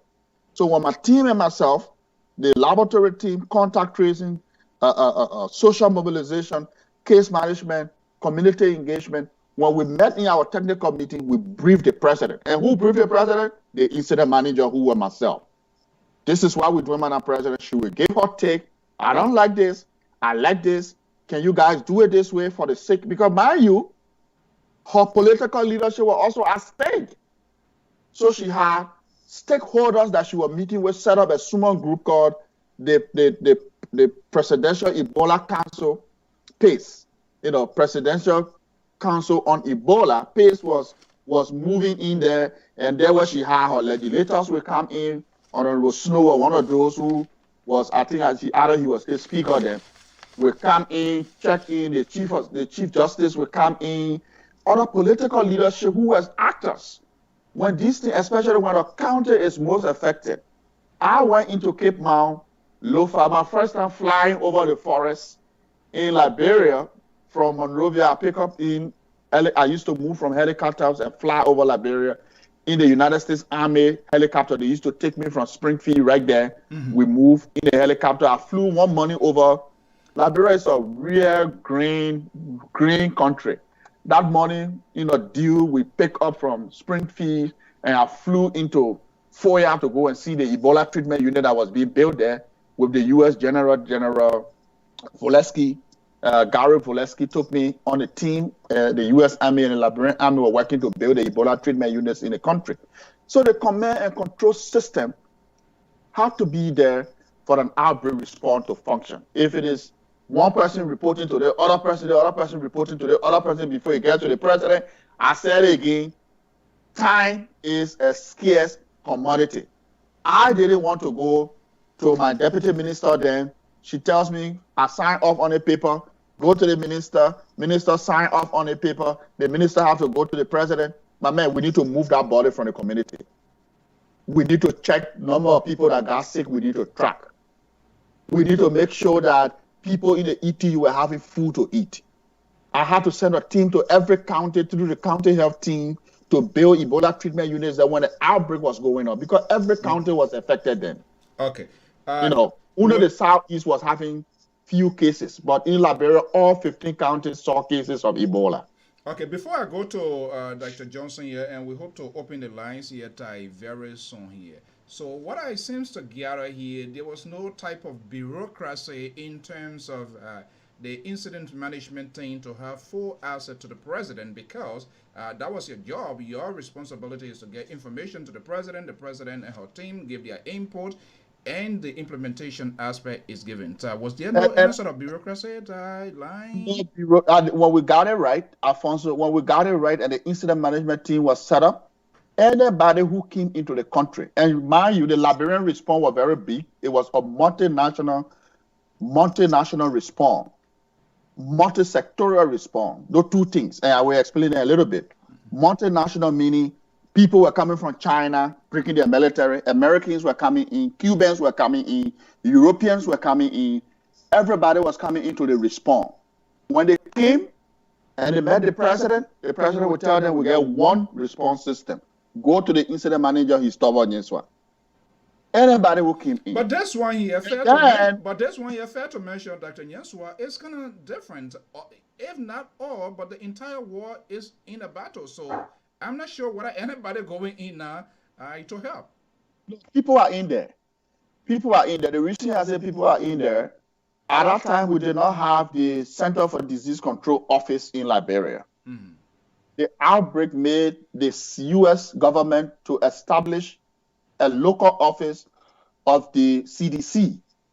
So before I left and we established the Public Health Institute, we created an office in the National Public Health Institute where the director of CDC has an office in there with his staff. So there was a whole unit upstairs, the Emergency Operations Center where my office was. Upstairs, CDC had an office there with the CDC country manager sitting with me. Okay. WHO country representative was almost the living in the EOC where my office was when we were strategizing to build this system. So those folks are in there, they giving advice. Command control organization.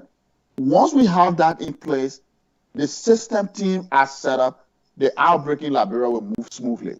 Right. And the country representative at the time, he was a very nice guy because I believe during one of the press briefings, we managed to get hold of his number in your PA.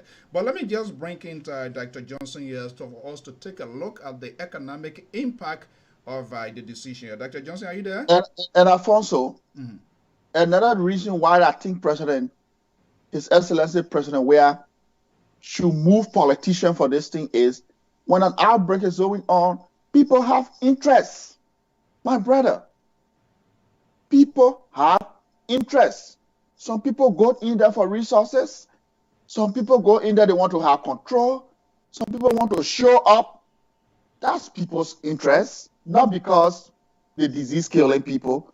So then, when we were in there, we did not mind how much resources government were putting in. When I led a response, we didn't use government resources on my part.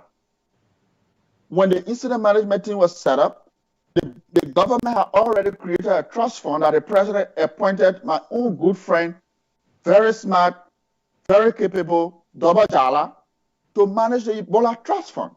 Okay. The Minister of Finance, then the Ministry of Finance with Mr. Jala, they were managing the government money, who to give it to and how to spend it, which I had no control over.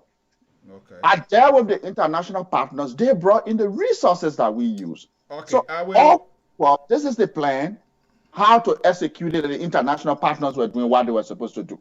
And same thing can be done in Liberia right now because the international partners are still in.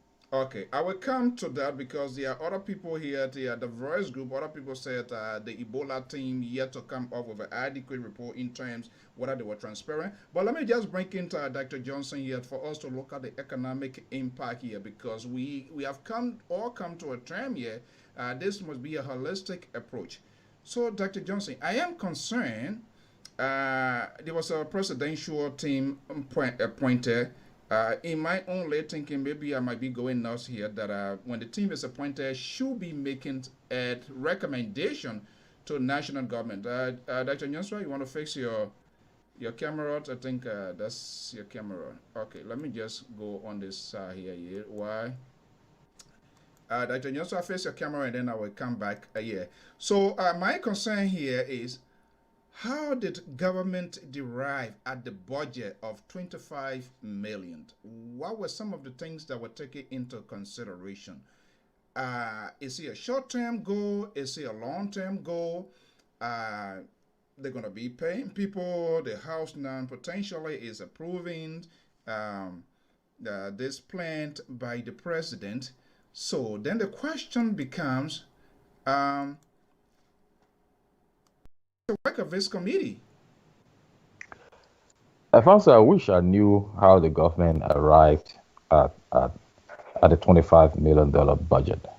But like I said in my opening statement, we do not know the details of this state of emergency that has been approved. And I would think that those are some of the questions that are captured, because if you look at the story, it talks about $25 million stimulus package.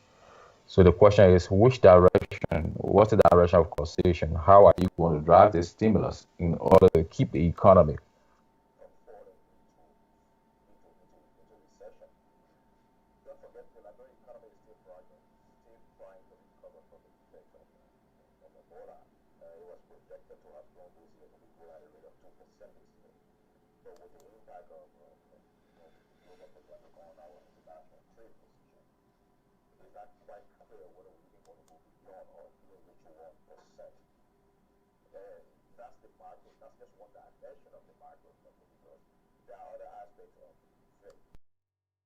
For instance, Government budget, for example, is going to be impacted strongly because we're not trading internationally. Most of our cash commodities that we sell internationally are no longer being sold. All right, so we're not going to be able to accrue revenue from that. At the same time, internal trade is being reduced because of the pandemic, and so tax generation locally is going to be impacted as well.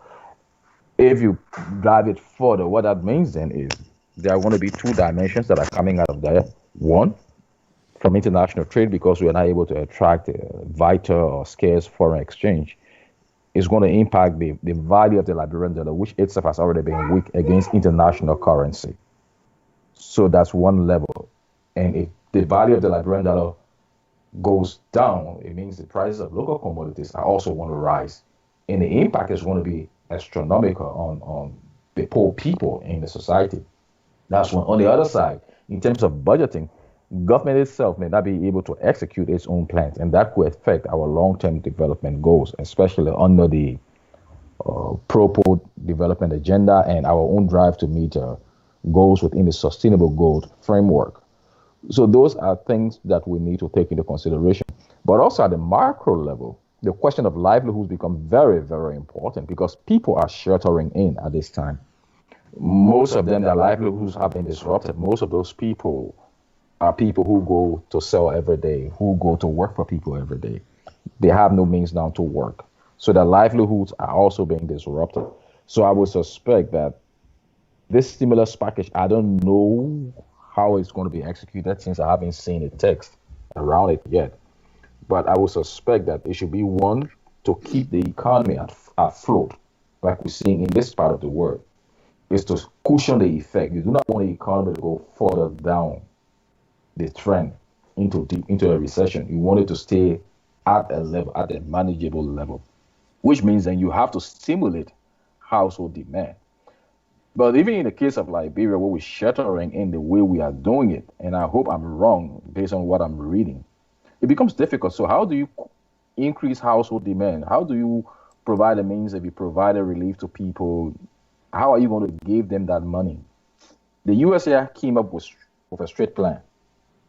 Those of you who file tax returns that are within this income bracket are going to get X, Y, Z. We do not know the case of Liberia. How is it going to be targeted? Who are going to be the beneficiaries? And how are they going to receive it? What is the expected economic outcome of that particular intervention? Those are questions that we need to answer, right? And it even becomes a question of equity and fairness. I think it's a bigger challenge on the government, knowing that this government hasn't been able to exonerate itself from suspicion surrounding how it handled its first major economic intervention, which was the $25 million mop-up exercise. So it becomes a question of equity and fairness once more, which we cannot leave out in this discussion. Right? There's something I call the political economy of the disease, which has to do with the level of power, the power dimension, how economic and political tools are used to impact people's power, and how people themselves use their own political power to alter the way the intervention is being carried out. That was what we saw during the earlier stage of Ebola. And we have to be on the watch out for this. When government is being seen as inconsistent, when government is being seen as unreliable and less trustworthy, people are not going to buy into the intervention. They are going to withdraw their stake.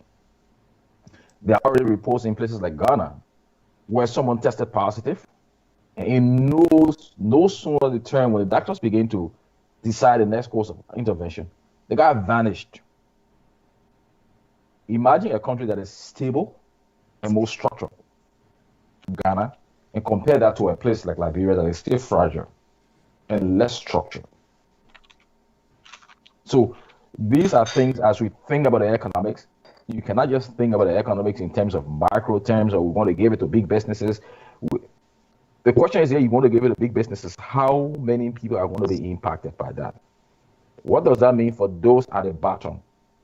The 58% of the population who live on hand to mouth. What does it mean for them and their businesses and their livelihoods? Unless we begin to think about these questions, we're going to be leaving out the question of equity and fairness. And equity and fairness impact people's trust. And the ability of people not to trust a regime impacts the legitimacy of that regime. And that will have a carryover in the post-COVID-19 era. So I would think that government financial managers are looking at these things clearly, and they're putting out a clear blueprint on how to ensure that we accrue the best dividends from this intervention. Because if not, then we are going to be operationally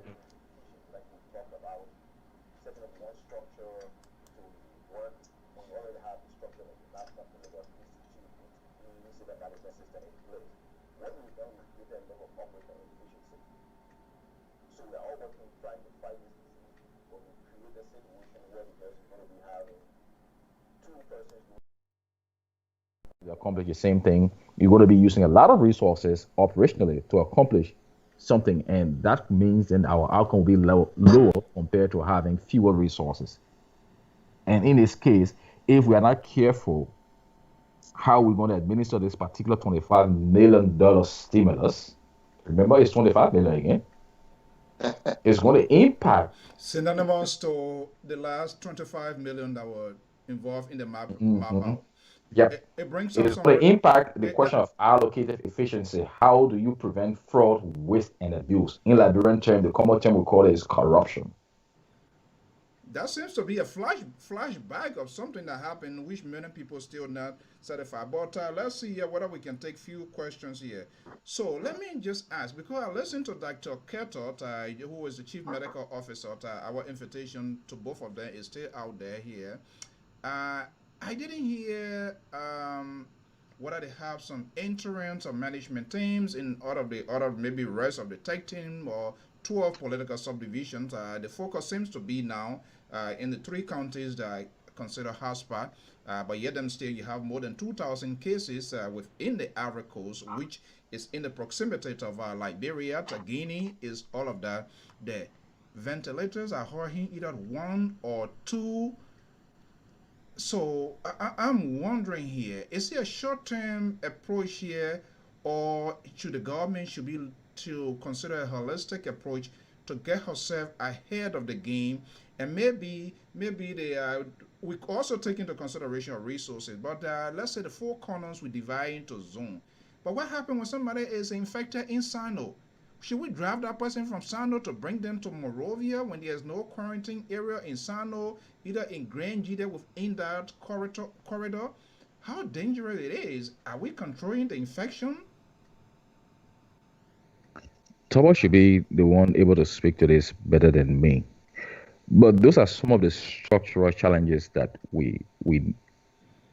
that come along with our intervention. That is what makes Liberia a unique case. We shut down the entire country, but we have all of these structural impediments. How we don't know whether they have any set up in a place like Sino that will ensure that people are fully tested, and if they are tested, they are given adequate care. Not I'm aware, because we have do not know correspondent there, so that I can say it. None is there from what we know from our correspondent. That's point 1. Point 2, we are headed into the rainy season when the entire southeast becomes cut off from the thoroughfare of the rest of the country. How do we ensure that there is adequate care that is going to go on in places like Sino? For now, the southeast seems to be quiet. Given reports I've seen, the hotspots for now, the cases are coming from Nimba, Bassa. But again, those counties themselves are counties that have high level of food insecurity. Child malnutrition rates are high.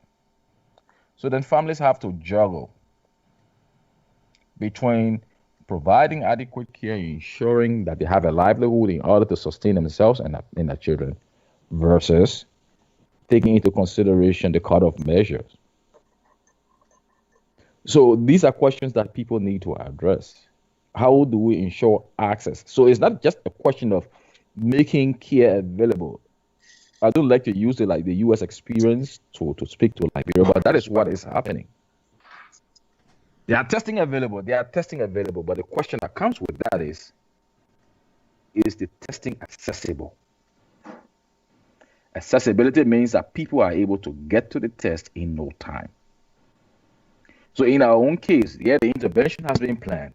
The intervention has been laid out. But are people even aware of the intervention? Are they able to access the intervention in an efficient period of time? I mean, somebody on the other side of the divide will want to argue, but we've had these structural impediments for 170 years. That's true. We've had these structural impediments for 170 years. But that speaks to the level of governance, which is what we've sought to change around this period of time. So it comes down to the question. So governance is not just about the politics. It comes down to the question of how much rights do you give people within a simple policy like the national budget, within a simple policy like the access to health care budget, within a simple policy like the national food security strategy. That is governance. And unless those things are clearly laid out and executed, we are going to continue to have these structural challenges. And we are seeing what has happened as a result of our own inability to address these structural challenges. So then do we use the template from the US, the template from Europe to intervene in our own context? I tell you, hell no. Look across. Let's use Ghana as a comparator. In Ghana, there has been a partial shutdown, a partial sheltering in parts of Accra, Terma, and parts of the eastern region. It's not the entire country that has been shut down. Even with the partial sheltering, the government, given the resource envelope that the country has been able to develop programs to help impact the poor. They are going to be paying electricity bills for Ghanaians for the next 3 months, or for a period of time. Well, the issue of whether even electricity is accessible is a separate question entirely. But even in Ghana, there is a question about equity. Right? So it means that Liberians, we need to look at what makes us Liberian at the present time. We should remember when we are fragile. We have a whole generation of the population that has grown up being socialized to the use of violence as a means of addressing an issue. And what one potential... But those conditions have been existing before President Weah, though, fair to mention. That's why I said a generation. Okay. Right. So it has existed, and we haven't been able to tamper with these conflict-generating factors that have existed since the end of the Civil War. Inequality is still high. Food insecurity is still high. And what trigger anger? Liberians say you don't play with a man's rice.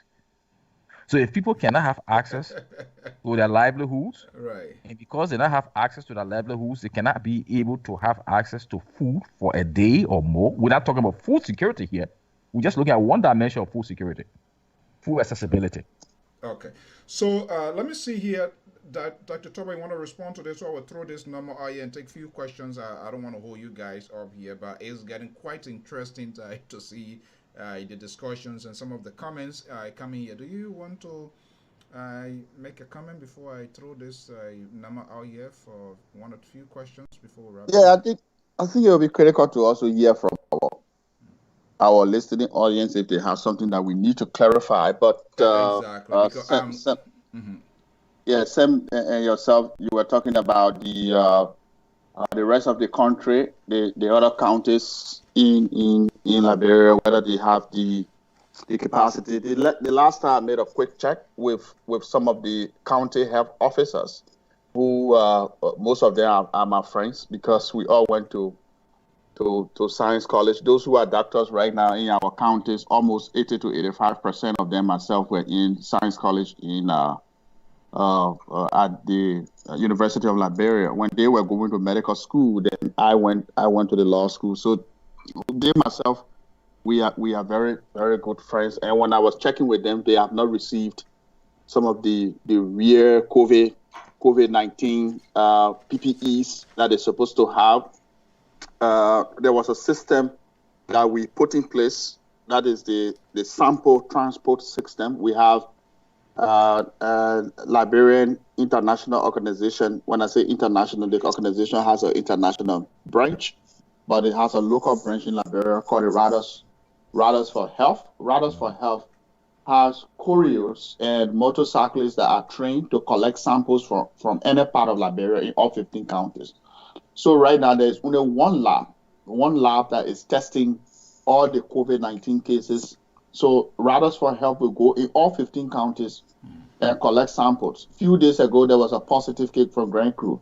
So the Southeast is not quiet, Johnson. Grand Cru reported a case just a few days ago, and the samples are taken to the lab. Now, the good news is, if you look at the global case count, today we have like 2.2 million cases, confirmed cases globally, 154,789 deaths, according to the Johns Hopkins University Center for Science that track COVID-19 cases. Our colleagues there are tracking. And if you look at countries that are leading the case count, it's United States, about 706,000, Spain, 190,000, Italy, 172, France, 141,000, China. And China, interestingly, everything started from is only having 83,000 cases. But I actually question this number because maybe they are under-reporting their numbers. A few days ago, I heard that the numbers were doubling up. They had double. So for China to have this with billions of people and millions of people, billion in China itself and Wuhan, millions of people to just only have 83,000 cases, I think something happened. Let's narrow it down to Africa. And this is where Africa is still in a very good position, Alfonso, to turn the curve, because the rate at which is spreading is scary, because as of the 14th, Africa was reporting 15,000 COVID-19 cases. Case fatality rate, as I said earlier in this discussion, is 5%, and the deaths in Africa is about 816 people. Compared to the rest of the world, Africa is still low, but the last time I spoke to the BBC and was reporting the numbers from Africa, it has jumped to 51% of the number of cases. Come down to the Mano River Union. The Mano River Union, which we all know, Liberia, Guinea, Sierra Leone, and Cote d'Ivoire, Liberia is having 76 cases, 7 deaths with case fatality rate of 7%. Ivory Coast is having 688 cases, 6 deaths. Guinea, 477 cases, 3 deaths. Sierra Leone is doing a great job. They have 26 cases with zero deaths. That's the Mano River Union reporting. Now, the window of opportunity is getting short and shorter with COVID-19, especially as we move into the rainy season. Rainy season will soon start in Liberia. If climate change is not affecting it by May, April, we should be jumping in the rain. Places like the Southeast right now, I know it's raining heavily there, because I know the weather and everything in the Southeast to be raining by now. So the point I'm making is we should be prepared and turn the curve. We should turn the curve, because it's exponentially still increasing. We haven't flattened yet. We don't know all the contacts. We're not testing everybody. So we haven't plateaued yet. The new team that is set up are hearing some very good news, like Lou Bao, Minister We said are doing the contact tracing and the epi-surveillance and all of that. Thomas Tamwe, these are very good names that I worked with during the Ebola crisis. So they should be able to move aggressively, but they would need the support to move. And now you talk about the counties. But now, counties with no disease now should have all of the support. Their incident management system set up, they have logistics, they can test quickly and then do an active response. Otherwise, all 15 counties will soon get affected. Okay. But that is what I was speaking about, Torbert. Whether the countries are even prepared to execute. So they know. Because so I'm they, saying so is, they know. Just imagine, Bomi County is about how many miles away from Monrovia? Bomi is about 35 miles or so. The head of the hospital has said that his team is not prepared for a COVID outbreak. No county is prepared now. Okay, So, gentlemen, that is what I'm saying.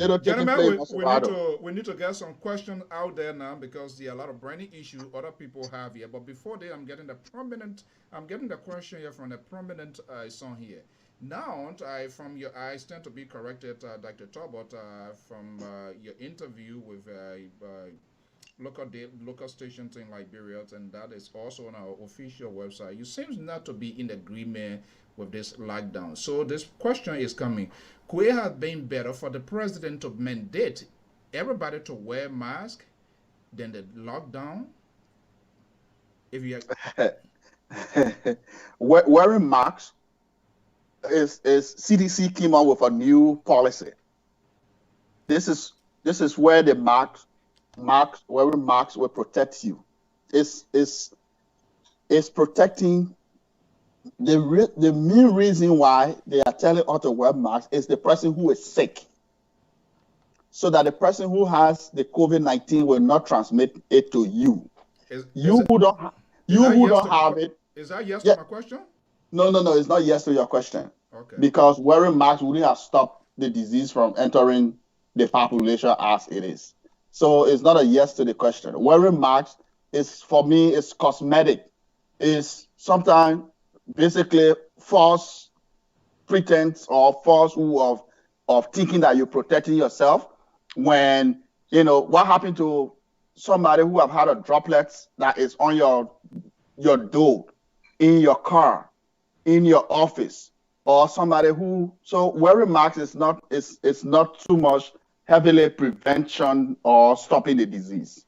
Okay, we're going to be taking questions, and those of you who've been, please, your question here, at least 30 seconds. I ask your questions, and we have our panelists or our guests to respond to that. We urge you, your questions should be within the framework of our discussions and not personal attack. Okay, let me go here, and I guess you're going to get hello, are you there? Yeah, go ahead. Good morning. What's your question?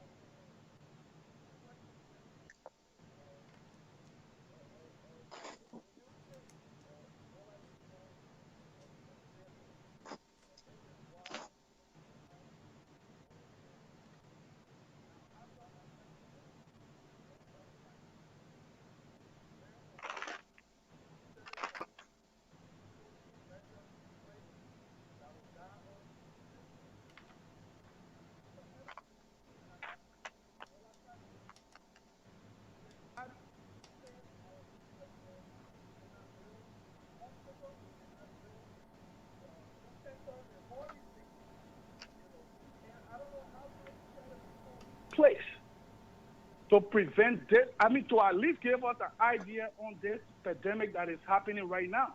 Liberia was struggling for things like a face mask, for shield, all these things. Okay. I think we should have these things preserved after the Ebola crisis, so that when this one happens, we will be able to rush somewhere to get something to save our people. Okay. So I want to ask again, was Ebola a failure or?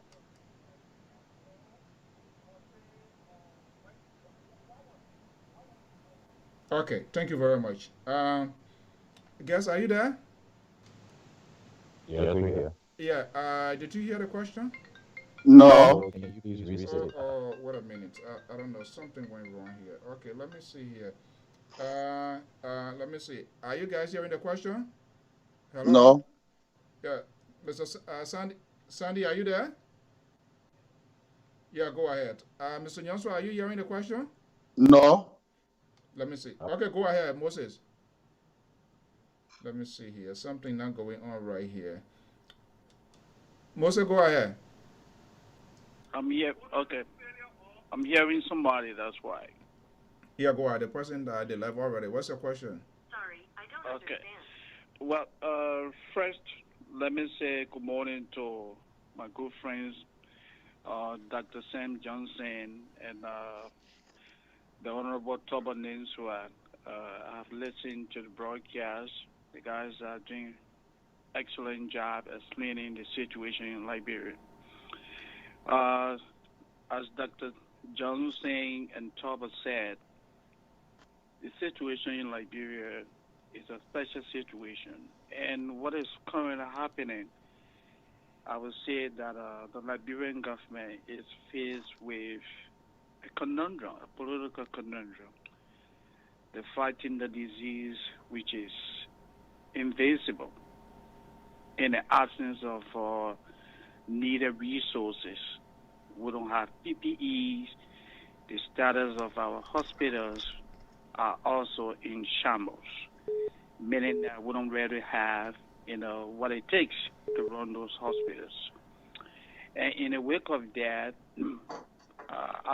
let me commend the government for the effort that it's making, to deal with the situation, especially the $25 million relief package. It sounds real plausible, but there are a number of questions that come, like Dr. Johnson said. Who benefits? What is the yardstick? How are they going to implement this? And what makes it even more difficult for the government to explain itself is the administration failure to account for $25 million, which the administration initially used for. So, Mr. Sandy, what they call mop-up exercise, yes. Let's go straight to the question here, because the line is booming here, so that we'll be able to. So, what the question? Yeah. So my question to Tauber will be, and I really want him to help us understand this. There has been this report about 6,000 active case finders recruited by the Monrovia City Corporation. I want Tauber to explain to us the dichotomy between the roles of what the Liberian government or what the Monrovia City Corporation active case finders and that of contact tracers. Specifically, what is the distinction between these two groups? Thank you. All right. Thank you very much. All right. Let me bring in the folks here. Gentlemen, are you there? Yes. All right. Are you getting the question? Yes, Moses was clear. Okay. Only Moses, the first one we didn't get it. Okay, the first one. Okay, let me just bring in the first one. Wanted to know whether the Ebola was the Ebola management thing was a failure. He did not. He doesn't know whether there was hospitals or other infrastructure set up by the Ebola management team. And then you listen to Moses. Yeah. Okay. You want to respond to those quickly before I bring in the next caller? Okay. Thank you. Nobody will celebrate an outbreak of a disease that killed 4,800 Liberians and 11,000 others got affected, that destroyed our economy, that was growing almost at a double-digit GDP growth to flat 0%. Nobody will celebrate that. But Ebola was a blessing in disguise. When I say that, it taught us lesson that our healthcare system had challenges, and we needed to reinvigorate our healthcare system and build a resilient healthcare system.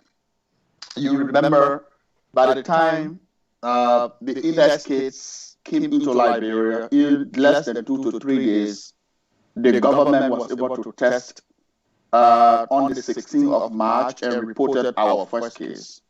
The reason the government was able to do that, as compared to when it was taking months and months to take the sample across the border to test during Ebola time, was the system that we put in place after Ebola. After Ebola is when we started to build a new Redemption Hospital that you see in Corway that is coming online. It was one of the state-of-the-art hospital for maternal and child health and other things. After Ebola, we built the first ever drugs warehouse in Corway that is taking care of the supply chain system of the country.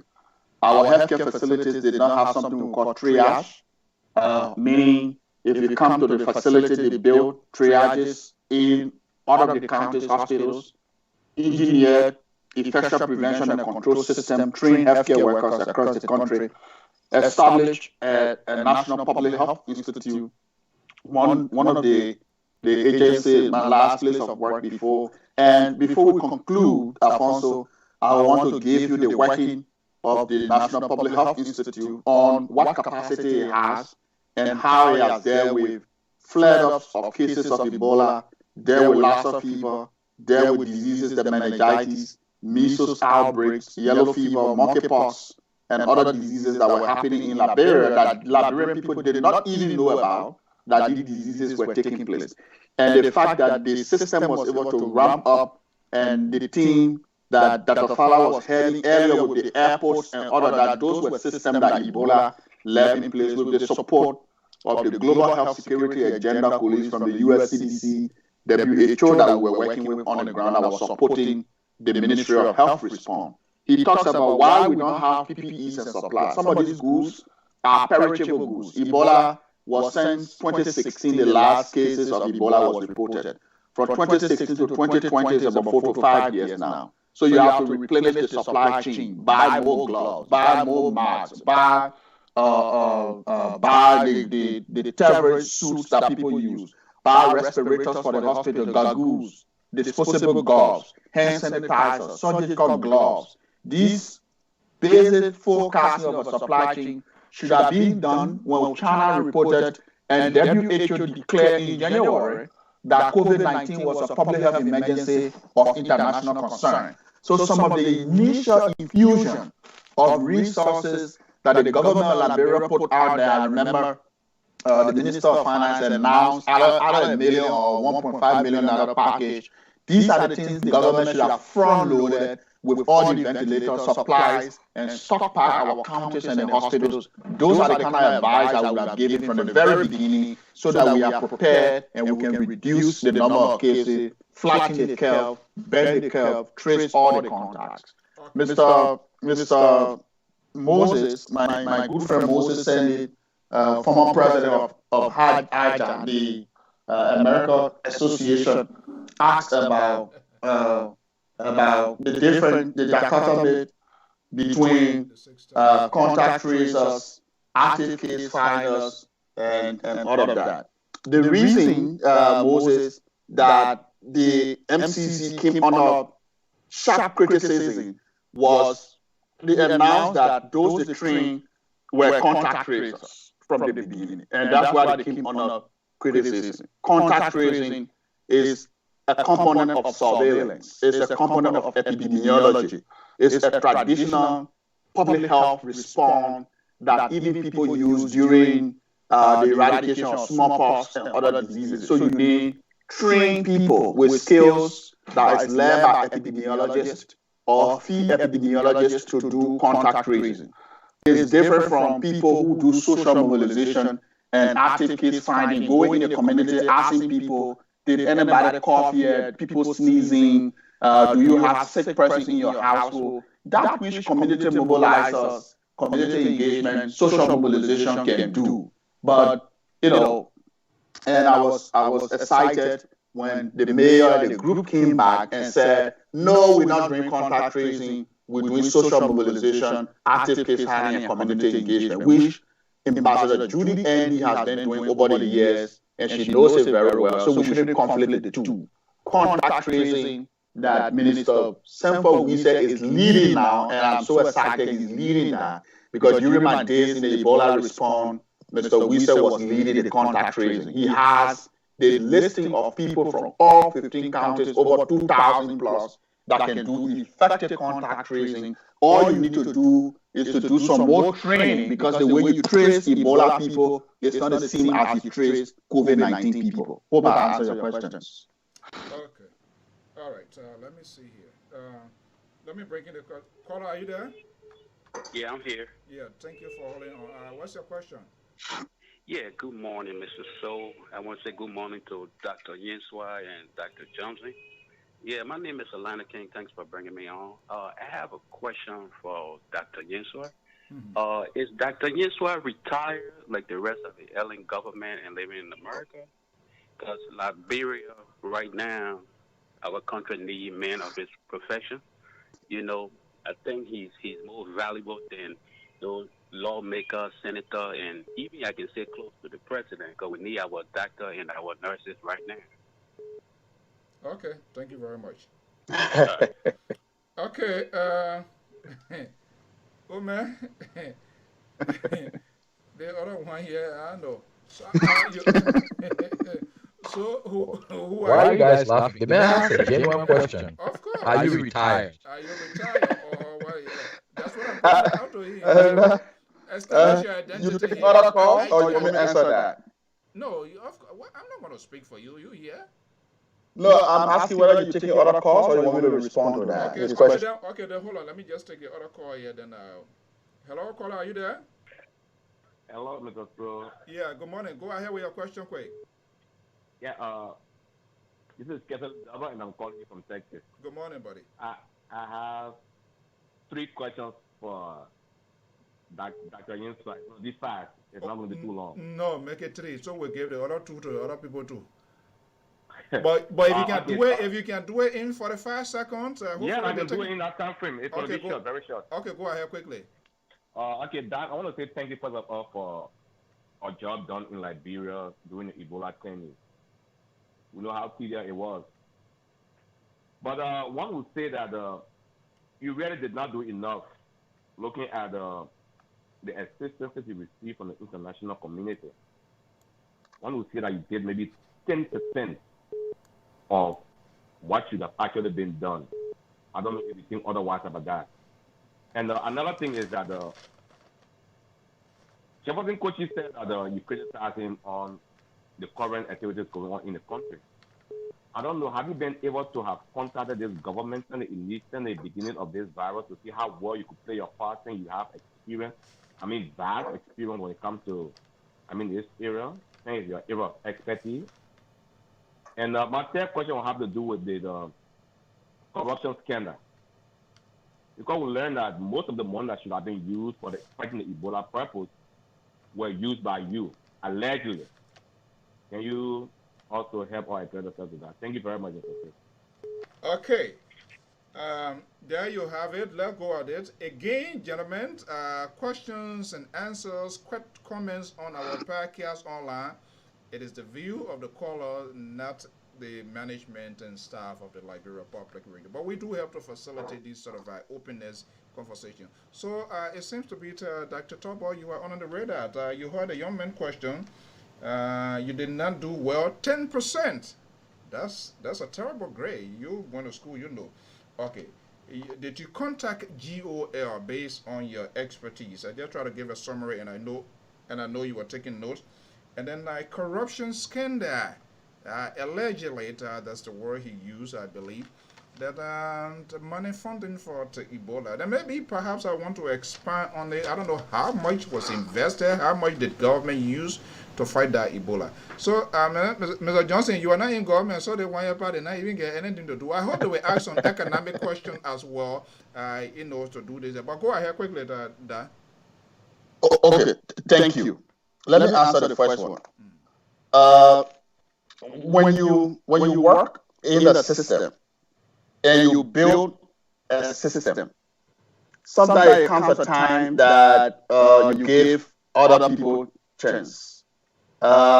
This coming September will make me 46 years. I am not retired, like to say retired. Sam Johnson is an economy and statistician. I don't know whether I'm a middle-aged man, whether I'm a young man or an old man, but September coming 10 would be my birthday of 46 years old on being on this earth. And I work in the health system, as I said, from Kidder up to where I reached. And for those of you who were online, I went through the rank and file as a young man, educated myself to where I reached, and the role I play in dealing with malaria in Liberia, dealing with as Assistant Minister of Health for Disease Prevention, Deputy Chief Medical Officer, became Deputy Minister of Health after Ebola and all of that. So I'm not retired. I'm still very strong and a young man who understands public health and the legal system of our country and the health system of our country. So I'm not retired. Now, the other question was, but I did resign from the WEA government when I spent 2 years, when I was appointed. After Ebola, we established the National Public Health Institute, and President Sirleaf named me as its first Director General. The law that created that institute gives the Director General a 5-year term. But because of extenuating circumstances and family reasons, I resigned from Mr. Weah's government and met him personally, told him, and hand-delivered my resignation to him and wrote exactly the reasons and where I was leaving the Public Health Institute. And as Afonso, you are the moderator, you should ask what the Public Health Institute was doing, how it was doing before I left the government of President Weah based on extenuating circumstances. And that extenuating circumstances would come at some point. I can't say it now. Were you asked to resign? No, President Weah, nobody knew in the government until my letter was written, and I discussed with him and then wrote the letter and hand-delivered it to him. He didn't ask me to resign. Not at all. I won't come. I told you I'm a factual, real person. But when circumstances present themselves, you should be able to take a decision. I'm a reggae lover. Some of the music I listen to are lucky to be Bob Marley. I love reggae. During my days back on refugee camp, I used to love Doobie at all. And Doobie music and all of that. There is, I don't know, it's Kenny Roger or one of these singers that say, know when to do this and know when to do that. Maybe Sam can help me do that music about when to do certain things. It was the time that, if you don't have what to do and you're doing it, and things are not rep at that time, as a person, you need to move forward. So when President Weah spent 2 years in the government, I could not move forward to do what I was doing and what I know how to do best based on the circumstances. So based on, I will stop it at extenuating circumstances and family reason, I resigned. So that's the first question.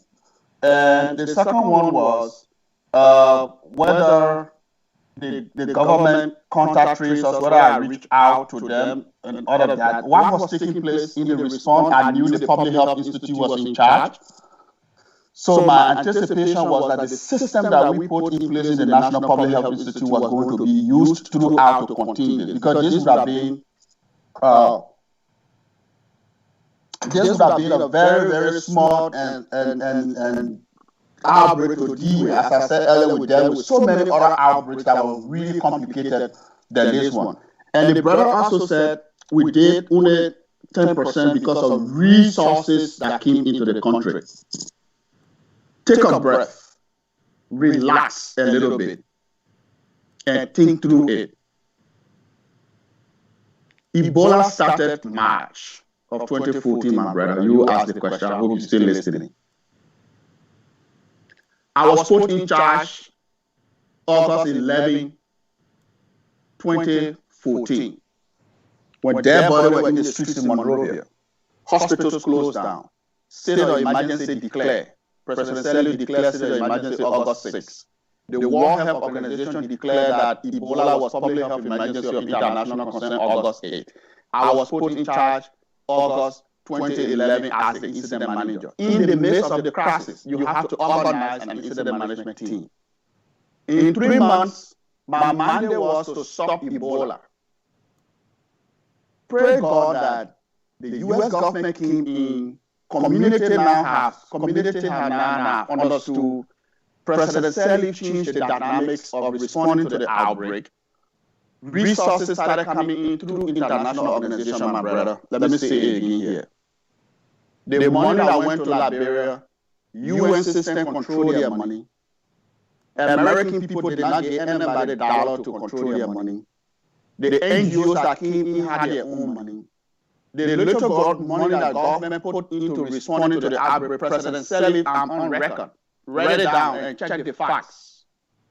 President Ellen Johnson Sirleaf and Finance Minister Amara Conan created an Ebola Trust Fund. The legislature approved it. That money was put in a bank account, and they put Mr. Double Jala in charge to control that money. I had nothing to do with it. I was never signatory to the bank account. I didn't give one order of how it should spend. I was not a decision maker on how you spend it. It was solely Mr. Dover Jala, the Minister of Finance and President Sirleaf's decision. Number one. The international partners, what I did was to let a technical response, meaning WHO, we need a number of treatment units, please build them for us. American Army, we need to move so and so goods to this place, please do it for us. Our people are dying, we need contact tracers, UNICEF, please pay them. That's the work that Trevor Nyeswa did. My mandate was to end Ebola, and we ended it successfully when the rest of the world said there will be millions and millions and millions of cases and thousands, 200,000 deaths. That's the sacrifice and the role I played. Let me narrow it down. Check the record. When I was appointed as incident manager, I was assistant minister of health. Assistant minister of health is not signatory to any bank account in the Ministry of Health. Go ask anybody.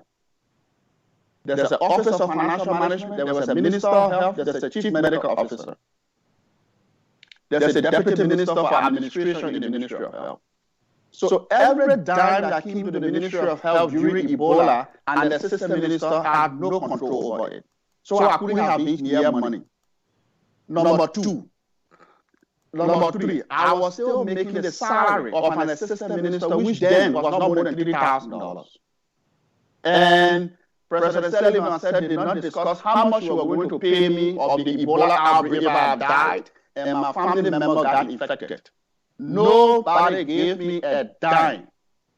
Ellie Johnson said he's still living. I was not on any NGO payroll. So Liberia has perception, and I didn't say, I will not say that nobody ate Ebola money or whatsoever, but that money was distributed to ministries and agencies. Let me refer you somewhere. If you're somebody who can read, so, Mr. Minister, ask the GAC, hold on, ask the GAC to give you the Ebola response report. I responded to that report, 36-page document response I made, Dr. Jala and myself. Go and read, there's an annex in that report of ministries and agencies that received the Ebola money that government put out there. Check how much it went to Dr. Nyeswa and his institution. So when you say corruption, scandal, and all of that, is perception. The records is there. I will answer your question. Yeah, okay. What I didn't hear, they say you didn't do well, 10%. Oh, that is great. I can't stop his perception. Oh, okay, all right. The point I was making to you is, if you stop an outbreak that was out of control and killing thousands of people and the outbreak was over to move to normal activities in the country, and somebody says you made 10%, then that's his perception. Okay, so I'm a little bit curious here for to know. But the whole world hailed me. The reason why I was crowned as and giving one of the highest crown in this country, and that what put me in another category of a Liberian, because I received one of the highest honor by the president when she made me a Grand Commander of the Star of Africa Redemption. I received that crown during an Independence Day. She recognized me as a national legislator of somebody who did well, not only locally, but I received international awards because of the work that I did to respond to Ebola. And today, my services is being used by the international community because of what I did with Ebola. So locally, our honor, internationally, our honor. It means I made 100%. Okay.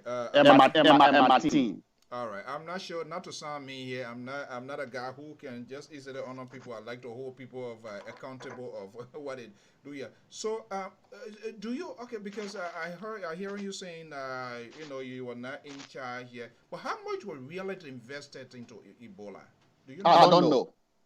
I know globally it was $2.something billion. How much left? Do you know how much was left after the Ebola crisis? I know there was some money left, especially the World Bank. The World Bank, there was the money that was disbursed to Liberia. There was a lot of money disbursed to Liberia. The World Bank had an office, in the Ministry of Health. The guy who was in charge of that was the Deputy Minister of Health for Administration, Mr. Matthew Flomo. He has that data of how much the World Bank disbursed.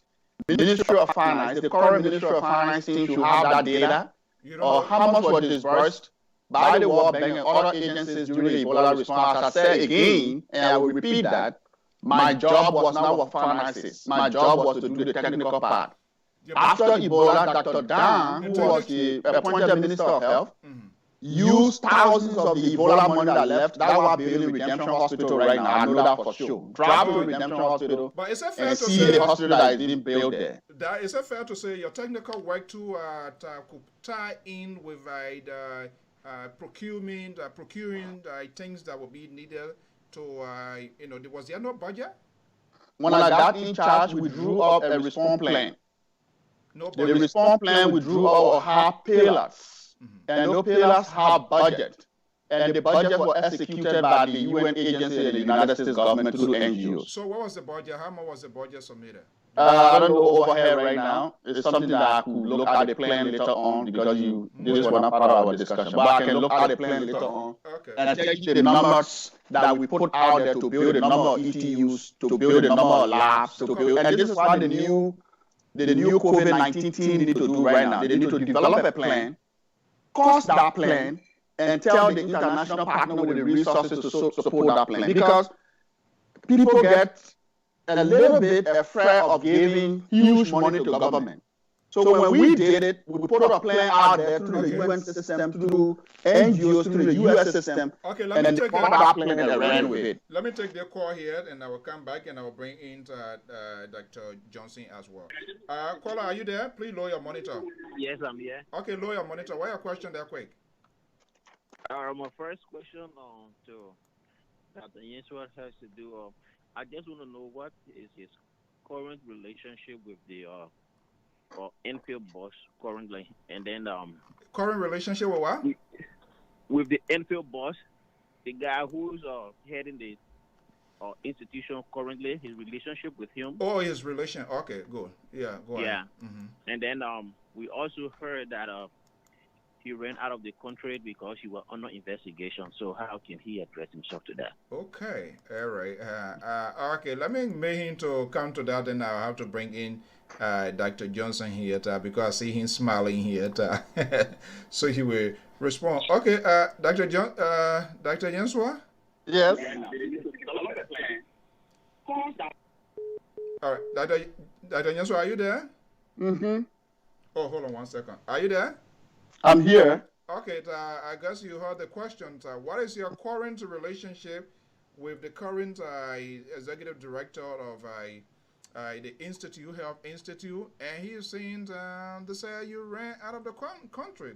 So you want to respond to those? My relationship is excellent. I have a very excellent relationship with Dr. Fala. Dr. Fala and myself, we knew each other since 2013. And when he was appointed as somebody to succeed me, in fact, before I go back there, when I resigned, I called him in my office that I have resigned. Resignation, his name is in there that he was recommended to act until they could go by the law and appoint a proper director general. He worked with me as my deputy for technical services, and the deputy for technical services is a key position in the Public Health Institute. The law that created the institute makes the deputy for technical services as the chief scientist of that institute, and put the person should be a PhD. We spelled it up in the law. Okay. A PhD, 5 years experience, and Dr. Fala at the time when we were creating the institute was the only person at the time. There were other librarians anyway, but at the time who was in the creation process that met that criteria. That's how I also recommended him to President Sirleaf that he should be my deputy for technical services. When I was leaving, I told him I have resigned. I think you're the person who to take over. And when he was appointed as Director General of Public Health Institute, if you check my Facebook page, I congratulated him and I said, I wish you well. I hope you will do very well. Because being a technician and being a manager there are few people that can have those two skills, be a technician and being a manager. I cannot judge him on what he has done in the last 6 months, what may have gone wrong, of which he was left in charge, he was taken from the response. Since this guy asked me a direct question, I think I will answer it directly in that way. And again, you should ask me, what is the National Public Health Institute before we leave from there, and what kind of system I did leave in place when I left Liberia. The other person was asking about, I think it's the same person. Did you leave the country at your volition, or somebody say they ran you out of the country? I don't know who, but you can better speak to that. Now, it may be perceived that way, and people who will have that perception that I ran away from the country, they are correct. They are 100% correct. If they have the perception that he ran away from the country. Because if you resign and leave a country and the government put out a release and say this man should not leave the country, we're looking for him, or he should answer the question, and put out a release, then you create a perception in the mind of the population that he may have done something wrong. But let me give the facts. Check the Ministry of Justice. I understand the president created a thing called IREC. When I was in Liberia, because I was really busy, I did not know what the term of reference of IREC was, because I didn't even know why they were set up. Check the record of IREC. Whether you will see any invitation letter from them that Togo Yensua should come, we are inviting him. The records are there. When somebody is under investigation, you write them and say, I'm investigating, you come to my investigation team, or you give them a phone call. Check all the call log in Liberia with telephone companies to know whether anybody in myself have conversation about coming to investigation. Or whether or not there was a letter written signed for in my office of any investigation. None of those happened. The government of Liberia, for those of you who can remember, published the name of government officials who they term, quote unquote, were corrupt in the early administration. Check that list. The current Solicitor General, Councillor Serena Safer, and Councillor Arthur Johnson published a list of wanted people. Check that list if you find Togo Yensua there in the newspapers that were under investigation. Check that list. It's in the newspaper right now. Now, voluntarily, I resigned. I gave my letter to the President Weah, His Excellency. I told him I was resigning in his office. Two of us were the only people that were there. I handed him the folder. I can publish that letter anytime. I gave him a date. Was there something that you sensed out that led to your resignation? I didn't send out anything. The environment was not conducive for somebody like me to work. Politics. And I will tell you the extenuating circumstances I never did not today. Because of politics? So I left Liberia. Because of politics were melding into your professional work? Why you can't wait for the facts when the facts come up at the time appropriate? I don't want to say it right now. Let's deal with COVID-19 and other issues. Okay. So somebody who escaping or running from something will not go to the head of the state and say, I'm in the country of the so time, and then pass through the international airport, passport stamp, left the country, then after 2 or 3 days while you were out of the country, and they say this person is for investigation. Okay. That's wishful hunting, that's wishful thinking, and somebody was trying to achieve their goal. Okay, let me bring in Dr. Johnson here. Are you there? Yeah. Yeah, it's quite fascinating to see how this is playing out.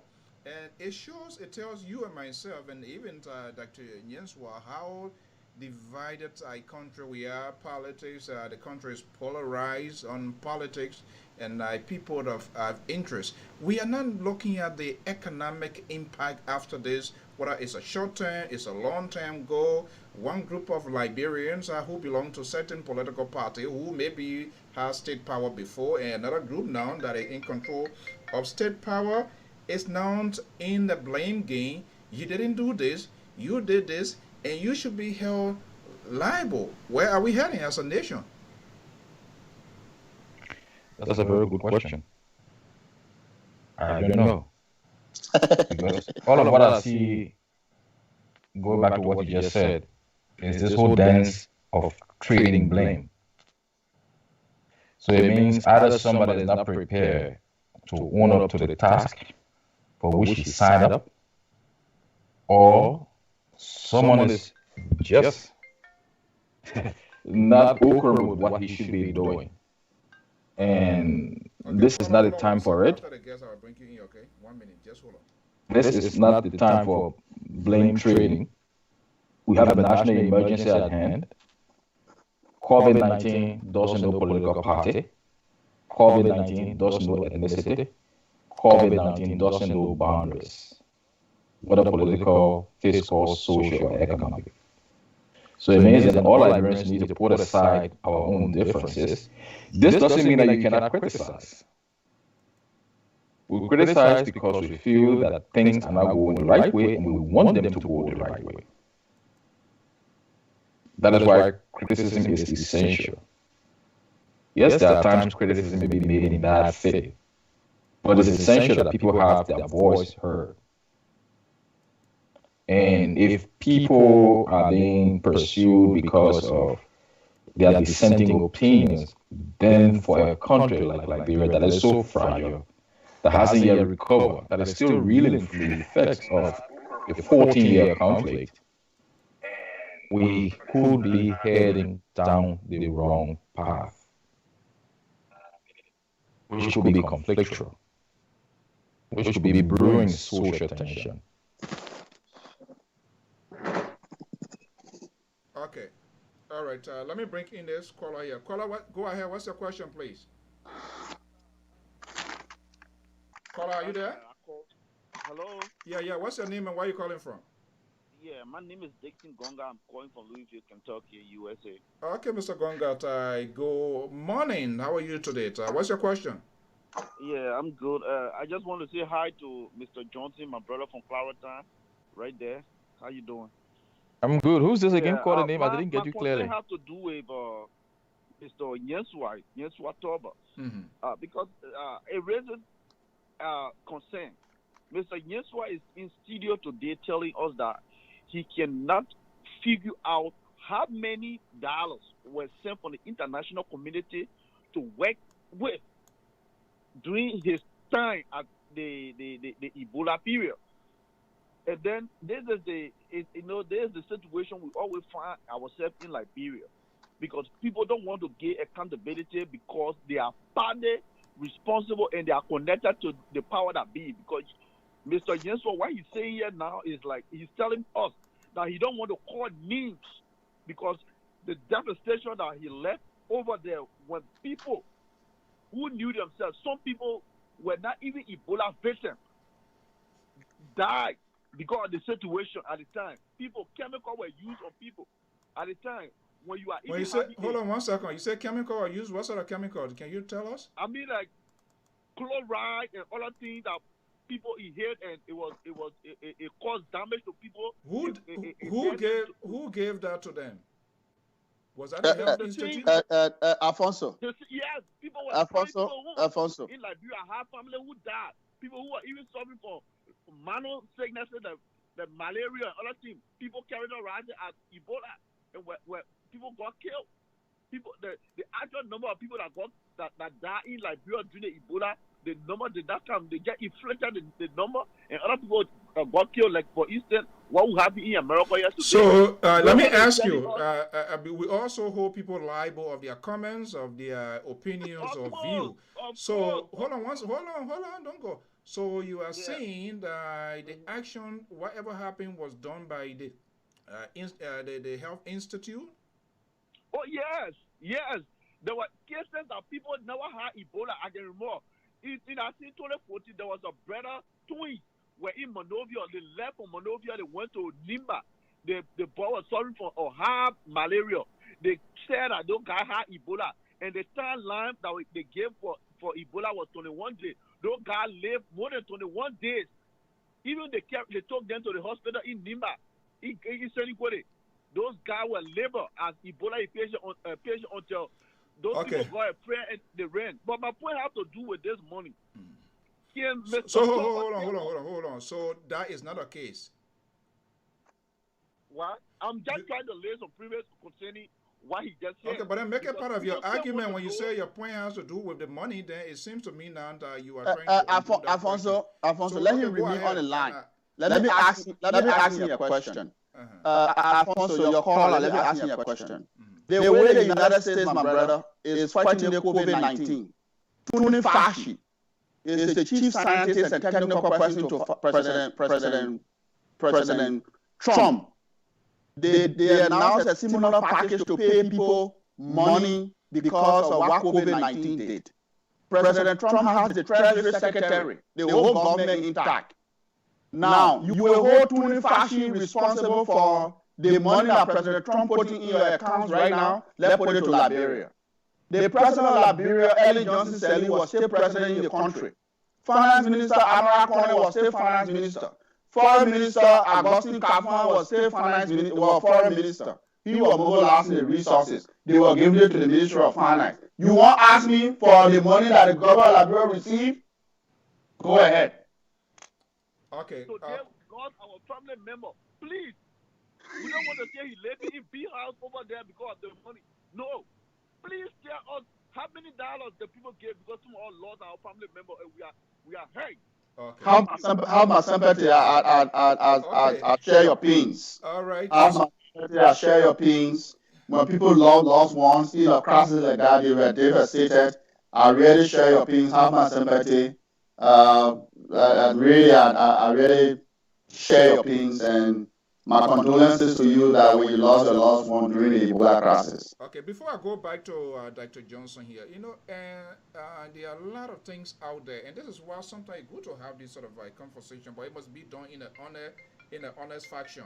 So, Dr. Tobor, let me ask you, I believe there was some sort of, he said it was spraying or whatever you were doing. But those things done in regulations with the Ministry of Health to make sure that this thing does not impose any sort of health hazard onto the citizenry? No evidence of any chemical killing anybody during the Ebola response in Liberia. The chlorine we were using was 0.05%, 0.5% chlorine solution. And when you were in a high-risk zone, like a healthcare worker who was dealing with Ebola patient that we needed to spray, you have the solution of 0.5% mixture of the chlorine. And if you were not in the healthcare setting and in homes that were disinfected and other, that you have the 0.05% solution, and that was the international standard that we were using. So no other chemical was used but chlorine. So it's made. Sorry. What about our using that was certified? Certified by the US CDC, certified by WHO, certified by the World Chemical, our own EPA, and everybody certified that. Okay, Dr. Johnson. Yes, sir. This is quite interesting. It makes people try to say, like, should I work for my country? All of us have the right, to work and serve our country. But after serving something, there are a lot of things involved. If you were caught into public service because of the ingrained, pervasive corruption that have taken place in the past and in our country today that are still taking place. Okay. So once you have public position before, everybody feel you are corrupt. And so for me, I used to it now. Okay, so but the records are there and clear. I didn't take a single cent from the government of Liberia. All right. Okay. Hopefully, Serena Sifa, he always answer our call. We're bringing here to see whether you on our list. Sifas will tell you. Oh yeah, Sifas here. Sifas will tell you that yes, Cover has provided explanation to the Ministry of Justice, and we don't have anything against him. Sifas will tell you. Okay. So, Dr. Johnson, we are having this conversation here today, and the bottom line is the economy of the country must be strong to execute whether health, whether social or infrastructure. If you were called in today by the President of the Republic of Liberia, I have to go into hypothetical, but for discussion purposes and to also get your expertise. If you were called in today by the President of the Republic of Liberia as somebody to be one of his advisors of the meeting that you have, what would be the cardinal thing that you're going to be suggesting, looking into the eyes of the president? I was in Liberia. I talked to a lot of government officials, including the sitting vice president, interview. And what I gather, not just only from government officials, but ordinary Liberian, people are more protective of their jobs. So it is very difficult to look into their eyes of their bosses, like we were just talking, to say, no, even though, Chief, this is what you said, but we can do it this way for the interest of our country. It's lacking. I do not see it. I do not trust my government. I do not trust my opposition because of his trademark and the history that we have had on them. What will you tell the president to be a game changer? Liberia has a history, and unless we begin to forget history, we'll all find ourselves down this path. The fundamental question for me, as we discuss all of these things about service to country, are we going to government to be of service to our people, or are we going into government to build a legacy of distrust and extraction? Those are the fundamental questions we need to answer. And that can only happen if the system is created in a way that recognizes the importance of divergence of opinions. We can all work within the system. We will all see things from a different perspective. We have to recognize that in order for a system to be strong, people should be engaged in this game of disagreement, so to speak. Knowledge has expanded the way it is because academics are in the constant business of disagreeing with each other. Does that mean that we don't respect each other? No. But we all have a different set of lenses through which we see things unfold. And that, for me, will be the fundamental advice. Because if you do not recognize the fact that people have a different perspective on an issue, what you will be building is what in the economic literature is called extractive operations. There are two things. You can design a system, and that was the challenge we had in this past regime. You can design a system. It will look beautiful on paper. That's one dimension. That's the landscape. That's the design. But how about the functioning of that particular system? Does it serve a purpose that brings equity across the board, or does it serve a purpose that privileges one group over the other? And what I see, I haven't worked in government. I'm just being an outside observer. Can't join us, Sam. Would you like to work in government? By the time you work there, you will say, see all the money. Would you like to work in government? Listening to Tobo Yinswa and a few of my friends who work in government scares me. Don't get me wrong. Public service is an honorable thing. Exactly.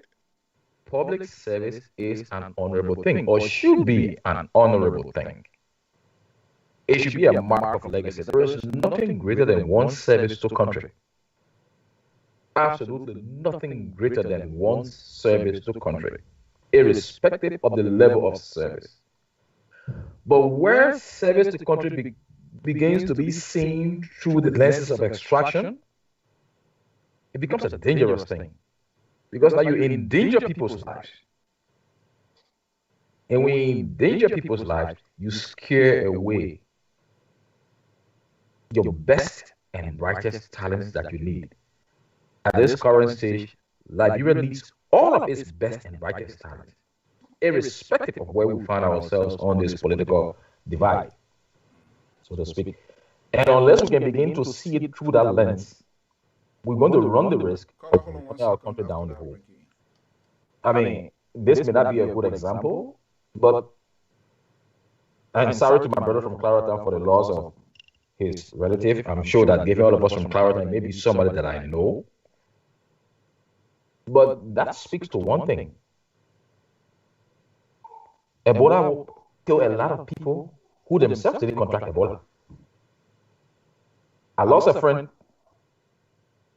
Zoga James, who was a reporter at ELBC. And Peter Kokoich captured a very succinctly in his tribute, Sogajin is dead. It was Ebola.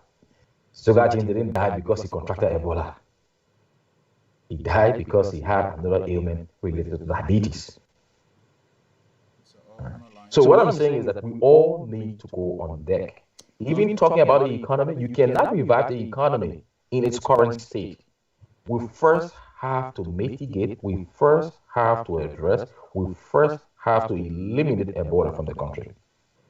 Because you cannot have a sick workforce that will produce at its best. If a workforce is challenged by diseases, it means they cannot produce. And if they cannot produce, the economy cannot grow. If the economy cannot grow, we cannot produce dividends for our people. Okay. So if I'm caught, it depends on I grew up with older people. And what I learned from the older people is you do not refuse the call. You refuse the content of the call. Or you refuse what is in the call. And for me, that is what is going to matter. Mr. President needs my services. Yes, Mr. President, I'm available. The next question is, Mr. President, what do you want me to do? What leverage do I have? How are my views going to be considered? Unless we begin to ask ourselves these technical outcomes, we just wouldn't be able to accrue the dividend from our best talents. Will I have asset to you when I need to? Those are all things that we need to consider. What's the level of access? Who's my first reporting officer? Who's my second reporting officer? What conditions warrants me to go from officer number 1 to reporting officer number 2? Okay, let me hold you there. We will soon be wrapping up. Let me get a caller here quick, and then Dr. Johnson, believe me, that question, it will come before we go. 404 number, are you there? I'm here, Mr. So this is Yasini Martin Bay. I'm calling from Georgia. All right. State of Georgia. Yeah, good morning. How are you this morning? Good morning. Great conversation. Let me say kudos to both of your panelists. Dr. Johnson, you may be maybe a generation below me. Let me tell you, I admired your ability to be the way you are, forthcoming and speaking your mind. Somebody like you in the political playing field in Liberia, even in the economic playing field in Liberia, you would be considered too idealistic to be a part of the whole. So, and that goes for me. Mr. Yusua, I would say thank you for your service. But let me say this to all of us. As a leader of an organization for people, if you're a leader for a country, your service should be to the people. We have never seen that. We're yet to see that. Everything that is happening in Liberia is literally we're copying what we see, what we know, because we don't know anything different. Number one, we failed during Ebola. We did our best. But because of people in the diaspora, people in on the ground, community people themselves took charge of the community to fight out. My brother was the head of secretariat for Ebola, Dr. Emmanuel Dolo. In fact, he challenged the international community where they thought he was crazy. It was published in the New York newspaper. Now, and there were also gains and losses. People who stole the money while our people died, they built themselves up, enriched themselves. Who are the people? Who are the people you're referring to? Who are the people? Y'all know the story that everybody published, like Akara's Gray, and many others. Okay, and Mr. So, as a journalist too, you are my brother, and I'm going to say this: we have the right to people, anyone who communicates with the public, to do our own investigation. Number one thing that needed to have been done: consider the way of life of our people. First and foremost, how do they fit in? How is this going to affect them? This lockdown or state of emergency, whatever it is, because it is yet to be defined, in my opinion, as an informed citizen. Two, okay, make sure your message is clear, that the leadership sets the rightful tone. We did not do that from the onset. We still have not done that, okay? In a place where the people are very rebellious, we will be in problem as we speak. But I want to say kudos to the Liberian people. We've seen people being brutalized. We've seen people being shot. We've seen people walking into people's houses and brutalized in their own home. Okay, in Liberia, like Dr. Johnson rightfully said, I live in a house where I grew up, that all my uncles and cousins lived in the same house with us. We were 4 and 6 and 8 in one bedroom. Okay, you don't anticipate that I will go to bed at 3 o'clock in the afternoon. Did we consider the people, or we're just telling them what to do? Does their feeling count? Now, how do we see these people? These things have to be first and foremost our agenda, because the agenda of the leadership should be about the people. Liberian leadership. So quickly here, All right. I know we have been talking. And all of us have all of these sort of apprehensions and concern here. Let's pretend that the president is listening to this morning here. So let's flip the coins around. What would be your recommendation, regardless whether they will listen to you or not? But what would be the recommendation to a national government? First and foremost, I would say, Mr. President, good leaders are always learning. They're great learners. Take a step back. Reconsider the lockdown. Let's make it a social distancing or a stay-home order, okay? The perimeter should be set where you stay in your yard, because the people are interacting anyway. They're going to. 3 o'clock is not a reasonable time. As when I was growing up in Liberia, we had curfew. It was 6 to 6. Okay, let's just say 6 to where the sun has gone down. There's some sort of air that is blowing from the ocean into the land, all right? We'll consider the people. 2, create a space on and qualify, besides qualifying, quantify how these people are going to be taken care of, okay? How do we take care of them? Who do we take care of, okay? How many do we take care of? That's the quantitative and that's the qualitative. How do we feed people per house, or then we go out and say, usually in Liberia, let's just project how many people live in one building, all right? Okay. Who gets the money, who does not get the money, who gets the food? And Dr. Johnson spoke to it so clearly. Listen, as we learn from our past, the goal is to use that schematic and rectify the mistakes that we've made, so we don't make the same exact mistake. Nothing will be perfect, but we can improve on the schematics that we have, which is the program that's already set in place. Where are the doctors? And let me ask Dr. Nyonso, do we have epidemiologists in Liberia? I'm not talking about in 30 seconds. Let's wrap it up. Let me get my guest reaction. So we in 30 seconds. Go ahead. Okay.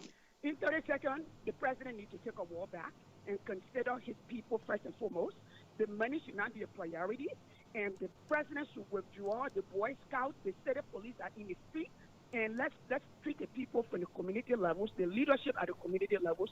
They know the community, they know the culture, and how do we deter all of these things? It happened during the Ebola. We can do it again. We can even do it better because we have the experience. Thank you. Thank you so much. Okay.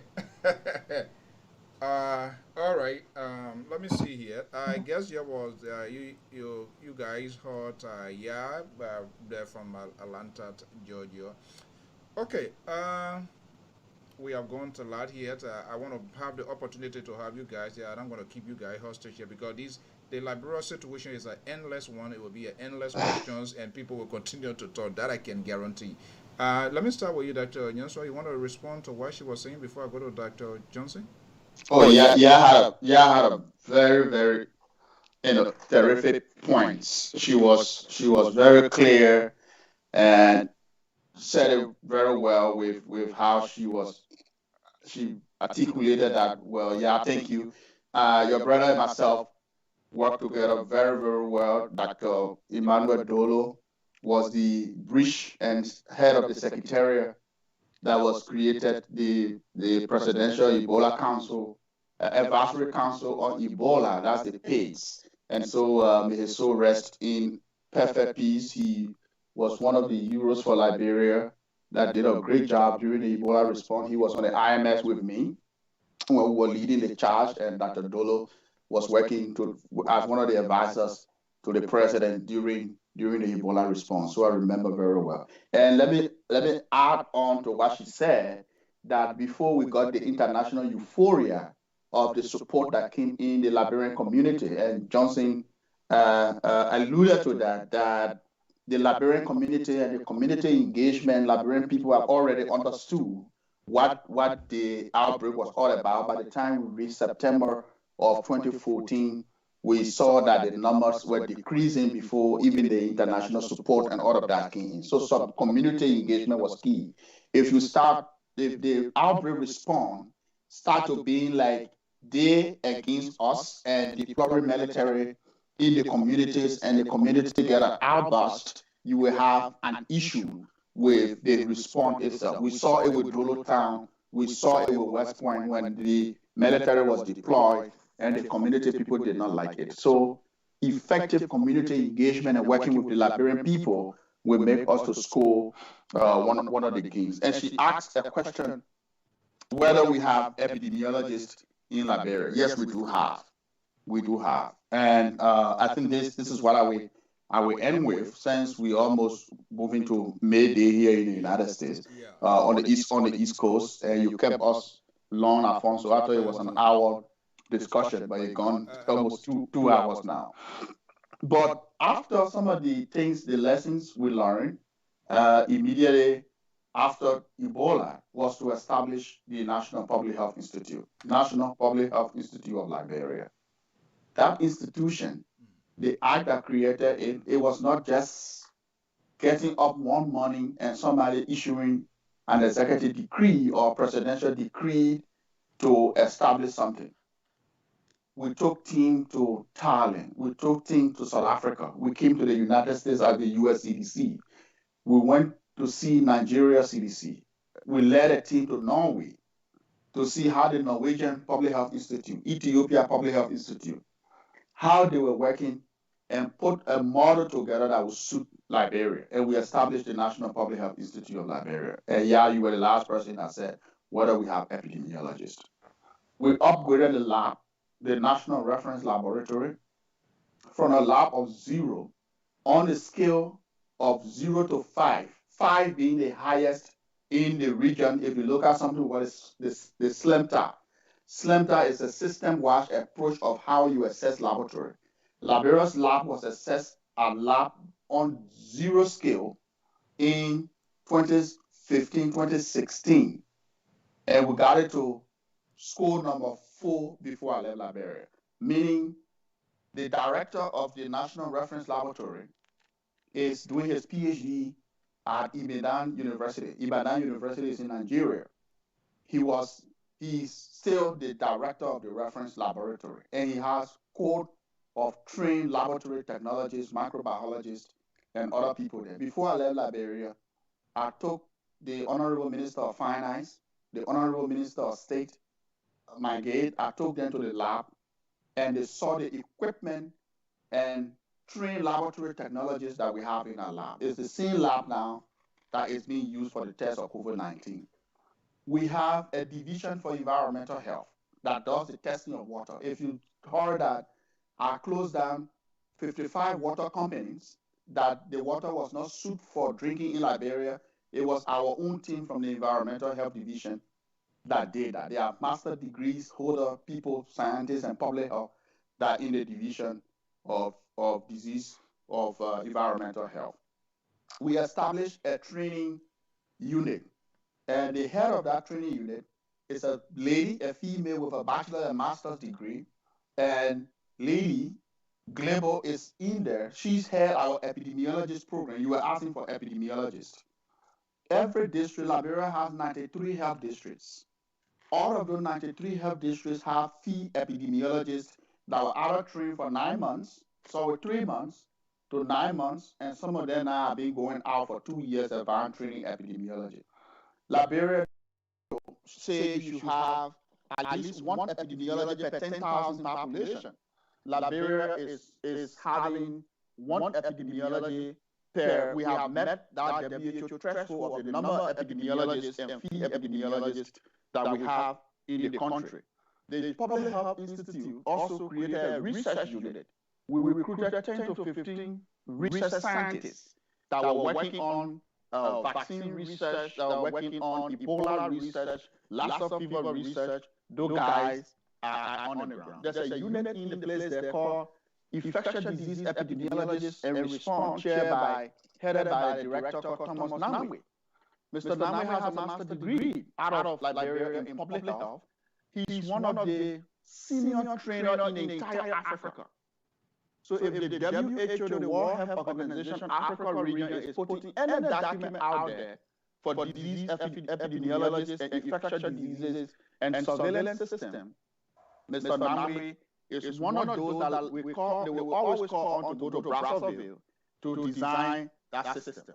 We created an M&E system that Mr. Philip Beamer, who's also a trained disease infection specialist and public health guy, is also heading. So at county level, we have county surveillance officers that are trained zonal surveillance officers in Monrovia.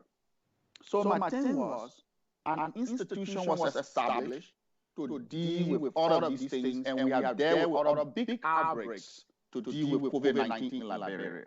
So what might have gone wrong with the head of the Public Health Institute, who started leading the course of action with COVID-19, of which a new system was established, is something we all have to investigate on what happened. I don't know the details of what happened, but if we had used all of this that are laid down, the protocols are there, the systems are there, and in the admin, we had a whole administrative unit created.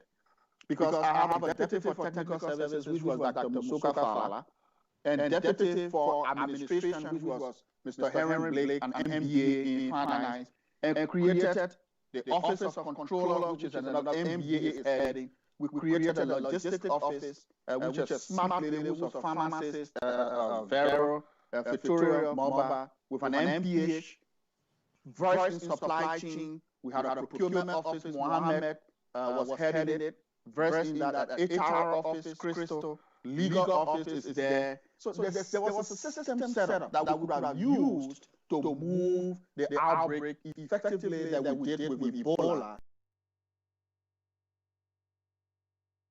Was Liberia not having a system? There was a system that was set up.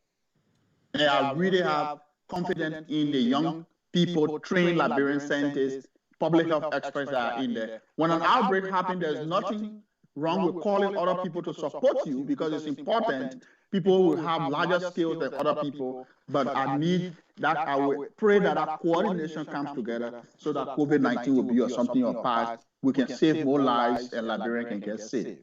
Okay, gentlemen, again, thank you so much. We really went above the time, like you said. But it's good that we were able to have this sort of conversation just to make sure that you guys too was given a fair share. Dr. Johnson, what would be your closing? Is there anything you want to say before your closing remark? Well, the only thing I can say is that Liberians need to get away from this whole thing of backbiting and undue suspicion. It's not a wrong thing to suspect, but suspicion should be driven by some degree of evidence, and where the evidence proves otherwise, then you have to back out. Because if we don't do that, you scare away potential people that we need to help build and move that country forward. As the case is now with COVID-19, the virus doesn't know anybody. It's not a respect of political party or position in society. So that means that everyone is vulnerable to contracting COVID-19. So in order to save all of us, it means we all need to come together, work together, devoid of any suspicion, undue suspicions, and ensure that we are able to nip this virus in the bud and eliminate it from Liberia. Because if we don't, all of our economic dividends will go down the hole, and our country will be back to ground zero. And that is going to be difficult in this era, where international donors themselves are also reeling from the effects of the very COVID-19. Okay, so let's pretend the president is hearing you. What would be your economic advice now to your own country, to the government, in the time of volatile situation? The first thing we need to do is to eliminate the virus. But in an economic sense, it means then even the effort at elimination should be grounded in equity and fairness. People should be able to see that government intervention, we don't know what this 25 million is going to do. We don't know the plans that government has to use it. But besides that, the execution of such things like the stay-home order, people should be able to see it as being a fair process, that state agencies are not using their authority in a way to get at perceived enemies. Fairness is important. Fairness breeds trust. Trust breeds legitimacy for the institutions. The same thing comes down to the question of of providing livelihoods for the people whose livelihoods are being disrupted. People have to stay home, and they have no means to access income from other sources. Even those of us who may be on this side of the divide that could be willing to help our people in Liberia, we ourselves too are faced with our own economic challenges. And even if we are willing to send money, the challenge becomes, how does someone access the money? The Liberian economy, the financial system is not as developed as here, where you could just send money to the bank and you can access it through your phone. People have to go to the banks to access that whatsoever remittances you may send. So then it means government needs to look at the question of providing or helping to minimize the effect of the pandemic on the livelihoods of the poor and the most vulnerable populations. Because those people leave their homes, they go in search of livelihoods. That is why they leave their homes. So in order to keep them in their homes, you have to provide an alternative for that which drives them to leave their homes. And unless we can do that, we'll always face these challenges, and we may not even be able to contain the disease at the rate in which we envisage. That's one. Another thing, like I said earlier, in this whole effort at containment, government needs to be transparent. It needs to be consistent, and it needs to be clear and concise in its messaging. Why are we staying home? To prevent the spread of the virus. How do we hope to prevent the spread of the virus? The people in epidemiology, like Toba, will say community spread. How are we hoping to prevent this community spread if everyone is clustering in a little tiny room that we know, as far as we know, it is just for sleeping? Now we have to go indoor at 3 o'clock. There are other inconveniences that people will suffer. So it comes down to the question of looking at our own context and making sure that our intervention is grounded in fairness and equity. Okay, Dr. Toba, what's your message? You're done? Sorry, Alfonso, I want to tell you, thank you for having us. And it's always good to have these kind of discussions so that things that are on the minds of people, they can, for me, I always love interaction. Let people say, what they think about you, and then you are able to explain it and give them the facts. The only thing, like suspicion, like Johnson, Sam was telling you, our people, some people don't go to read and say, oh, what I'm hearing, what somebody is telling me, what are the facts, and how are these facts translated, and how is it linked? Alfonso, there's something, a fellow and myself were having some discussion in other countries and other areas, and some people do that in Liberia also. If someone tells you something, ask questions. So what? Why? When? How? It's important to ask this question. A little child that was 9 years old, I told them something one time, and they asked me, why do you think it's correct? And I told them, I said, look, I'm older than you, I'm telling you something. You said, no, not because of your age, what you're telling me is correct. I want to know whether it's correct. People will go and investigate and something like that, but we in a godly society where, anything that goes stands.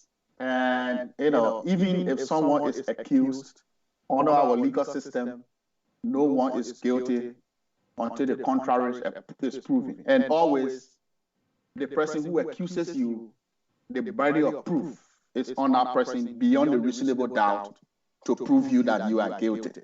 So don't take romance and run with it that the person does something when otherwise, when it goes into the court of law, is proven completely different. So when somebody accuses you, it doesn't mean you are guilty.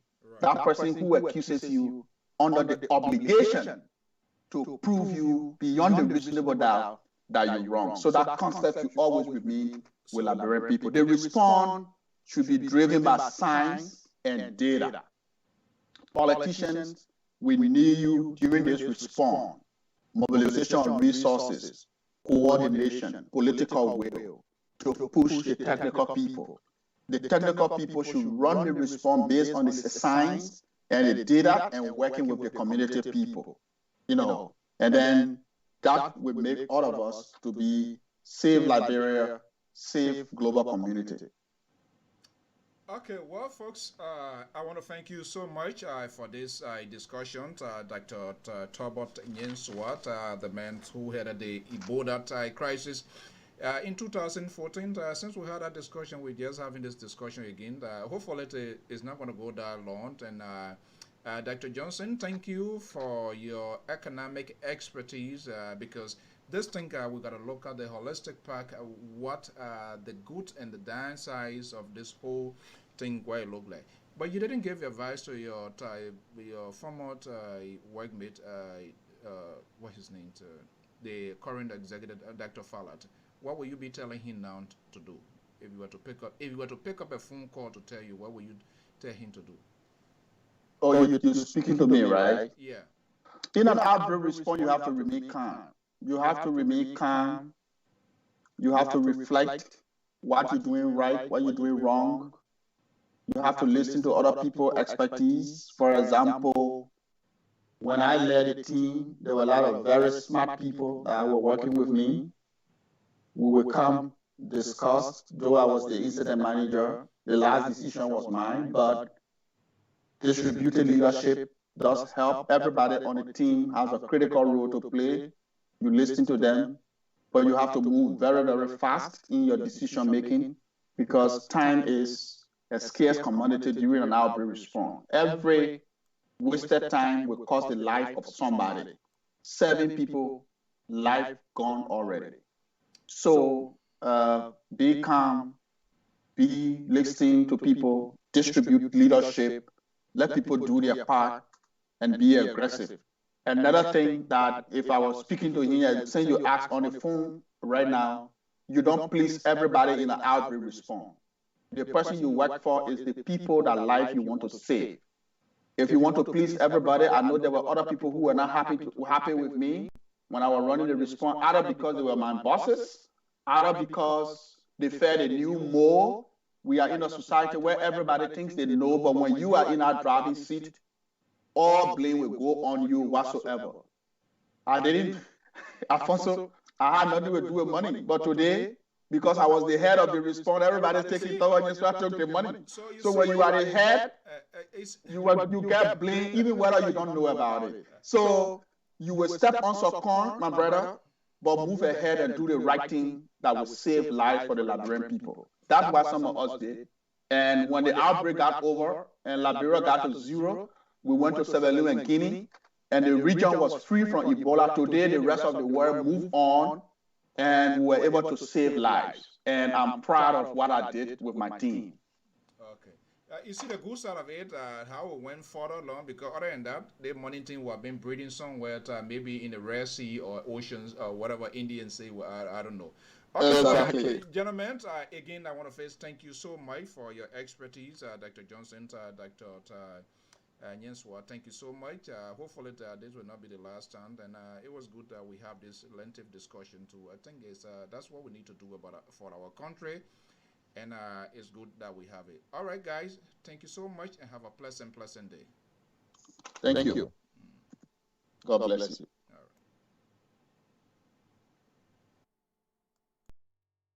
Not necessary, but right now we are doing those things because those measures will deter people from moving from one inter-country migration and other things are taking place. But basically to deal with the situation of the outbreak, there are communities that have been quarantined, cross-border activities have been suspended, Guinea has closed borders with Liberia. All of these measures were things that WHO said were not necessary, but right now we are doing those things because those measures will deter people from moving from one inter-country migration and other things are taking place. But basically to deal with the situation of the outbreak, there are communities that have been quarantined, cross-border activities have been suspended, Guinea has closed borders with Liberia. All of these measures were things that WHO said were not necessary, but right now we are doing those things because those measures will and so of the Liberia Public Radio and LPR TV. Thank you very much for being part of this program. Let me see here what's happening with the audio here. Hopefully, let's see here. Hopefully, you guys are getting me what we are being here for quite a little while now.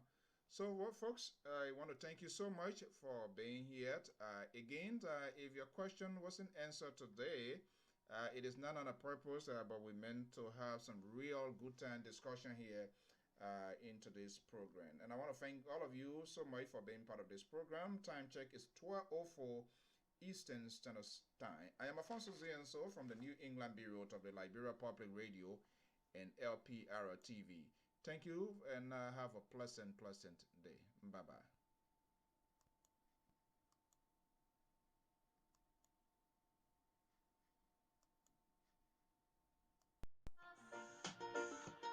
To save us from this virus, people are dying all around the world today. People are suffering all around the world today. Papa God, hear our cry and save us from this deadly disease. Oh Lord, save us from this disease, the same way you save us from Ebola.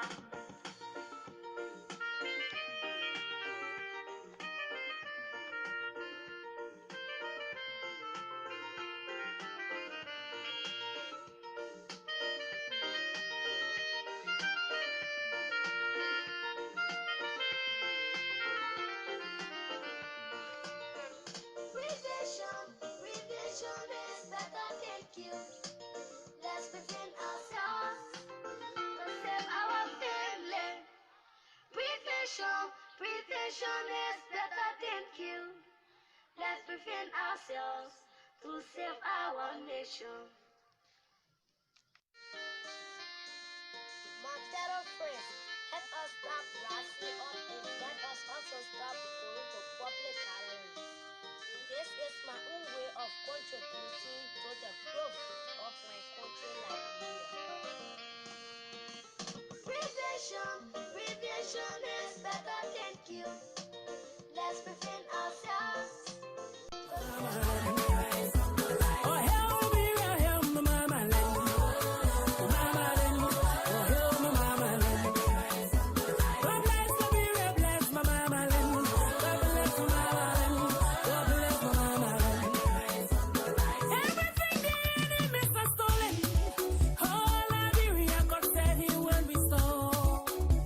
Your pride, your dignity, even your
rise if only we shake into his command.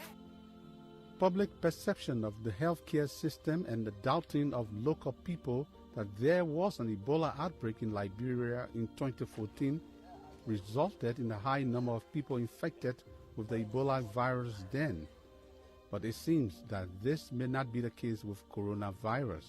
No, now I'm confident. With this setup, there's absolutely no way corona can pass here. I think our preparedness is based on the fact that we've experienced Ebola, and of course, nobody needs to teach us, So I'm impressed with the Ministry of Health, NFIL, and Liberian collaboratively willingness to ensure that this disease doesn't infiltrate in our territory. I'm just impressed with what I'm seeing in Liberia now.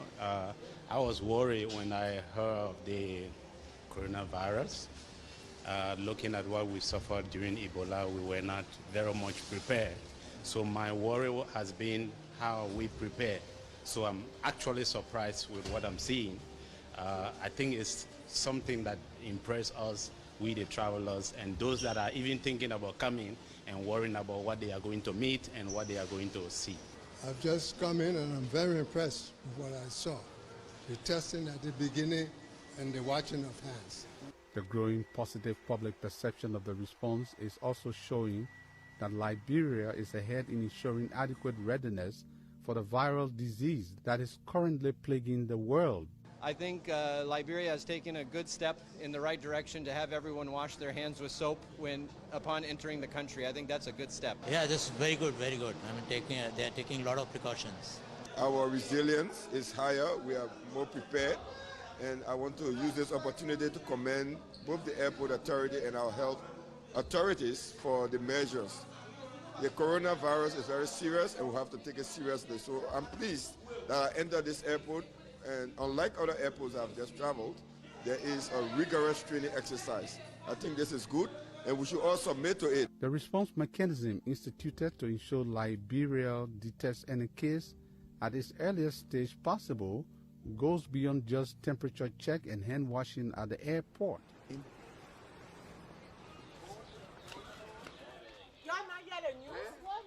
You see what it wanna do again? Check your Facebook, that ball back. Check your full you will not believe it. The 3 minutes bullying. That's my boy right there. That's my boy.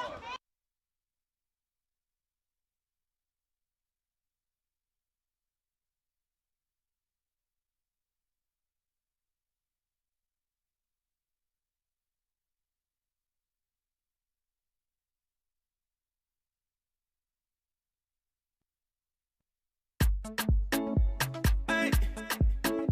Yeah. Oh. Yeah. Oh. It was gonna be. Oh. D12 on the beat. If nobody talks about you, you are nobody.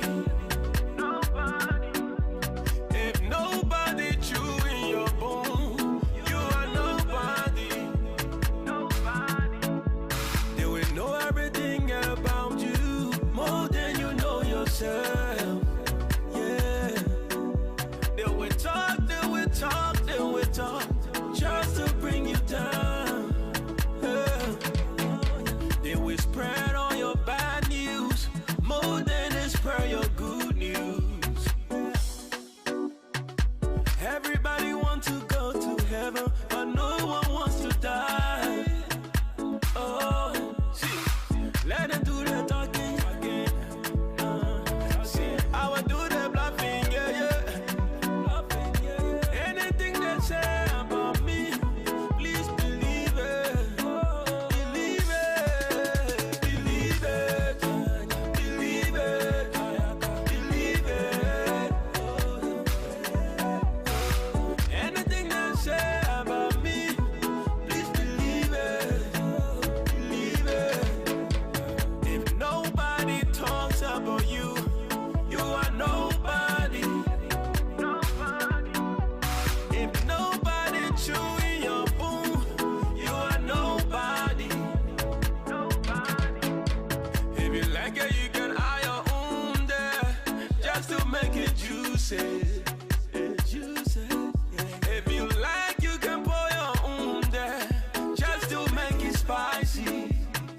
spicy. Yeah.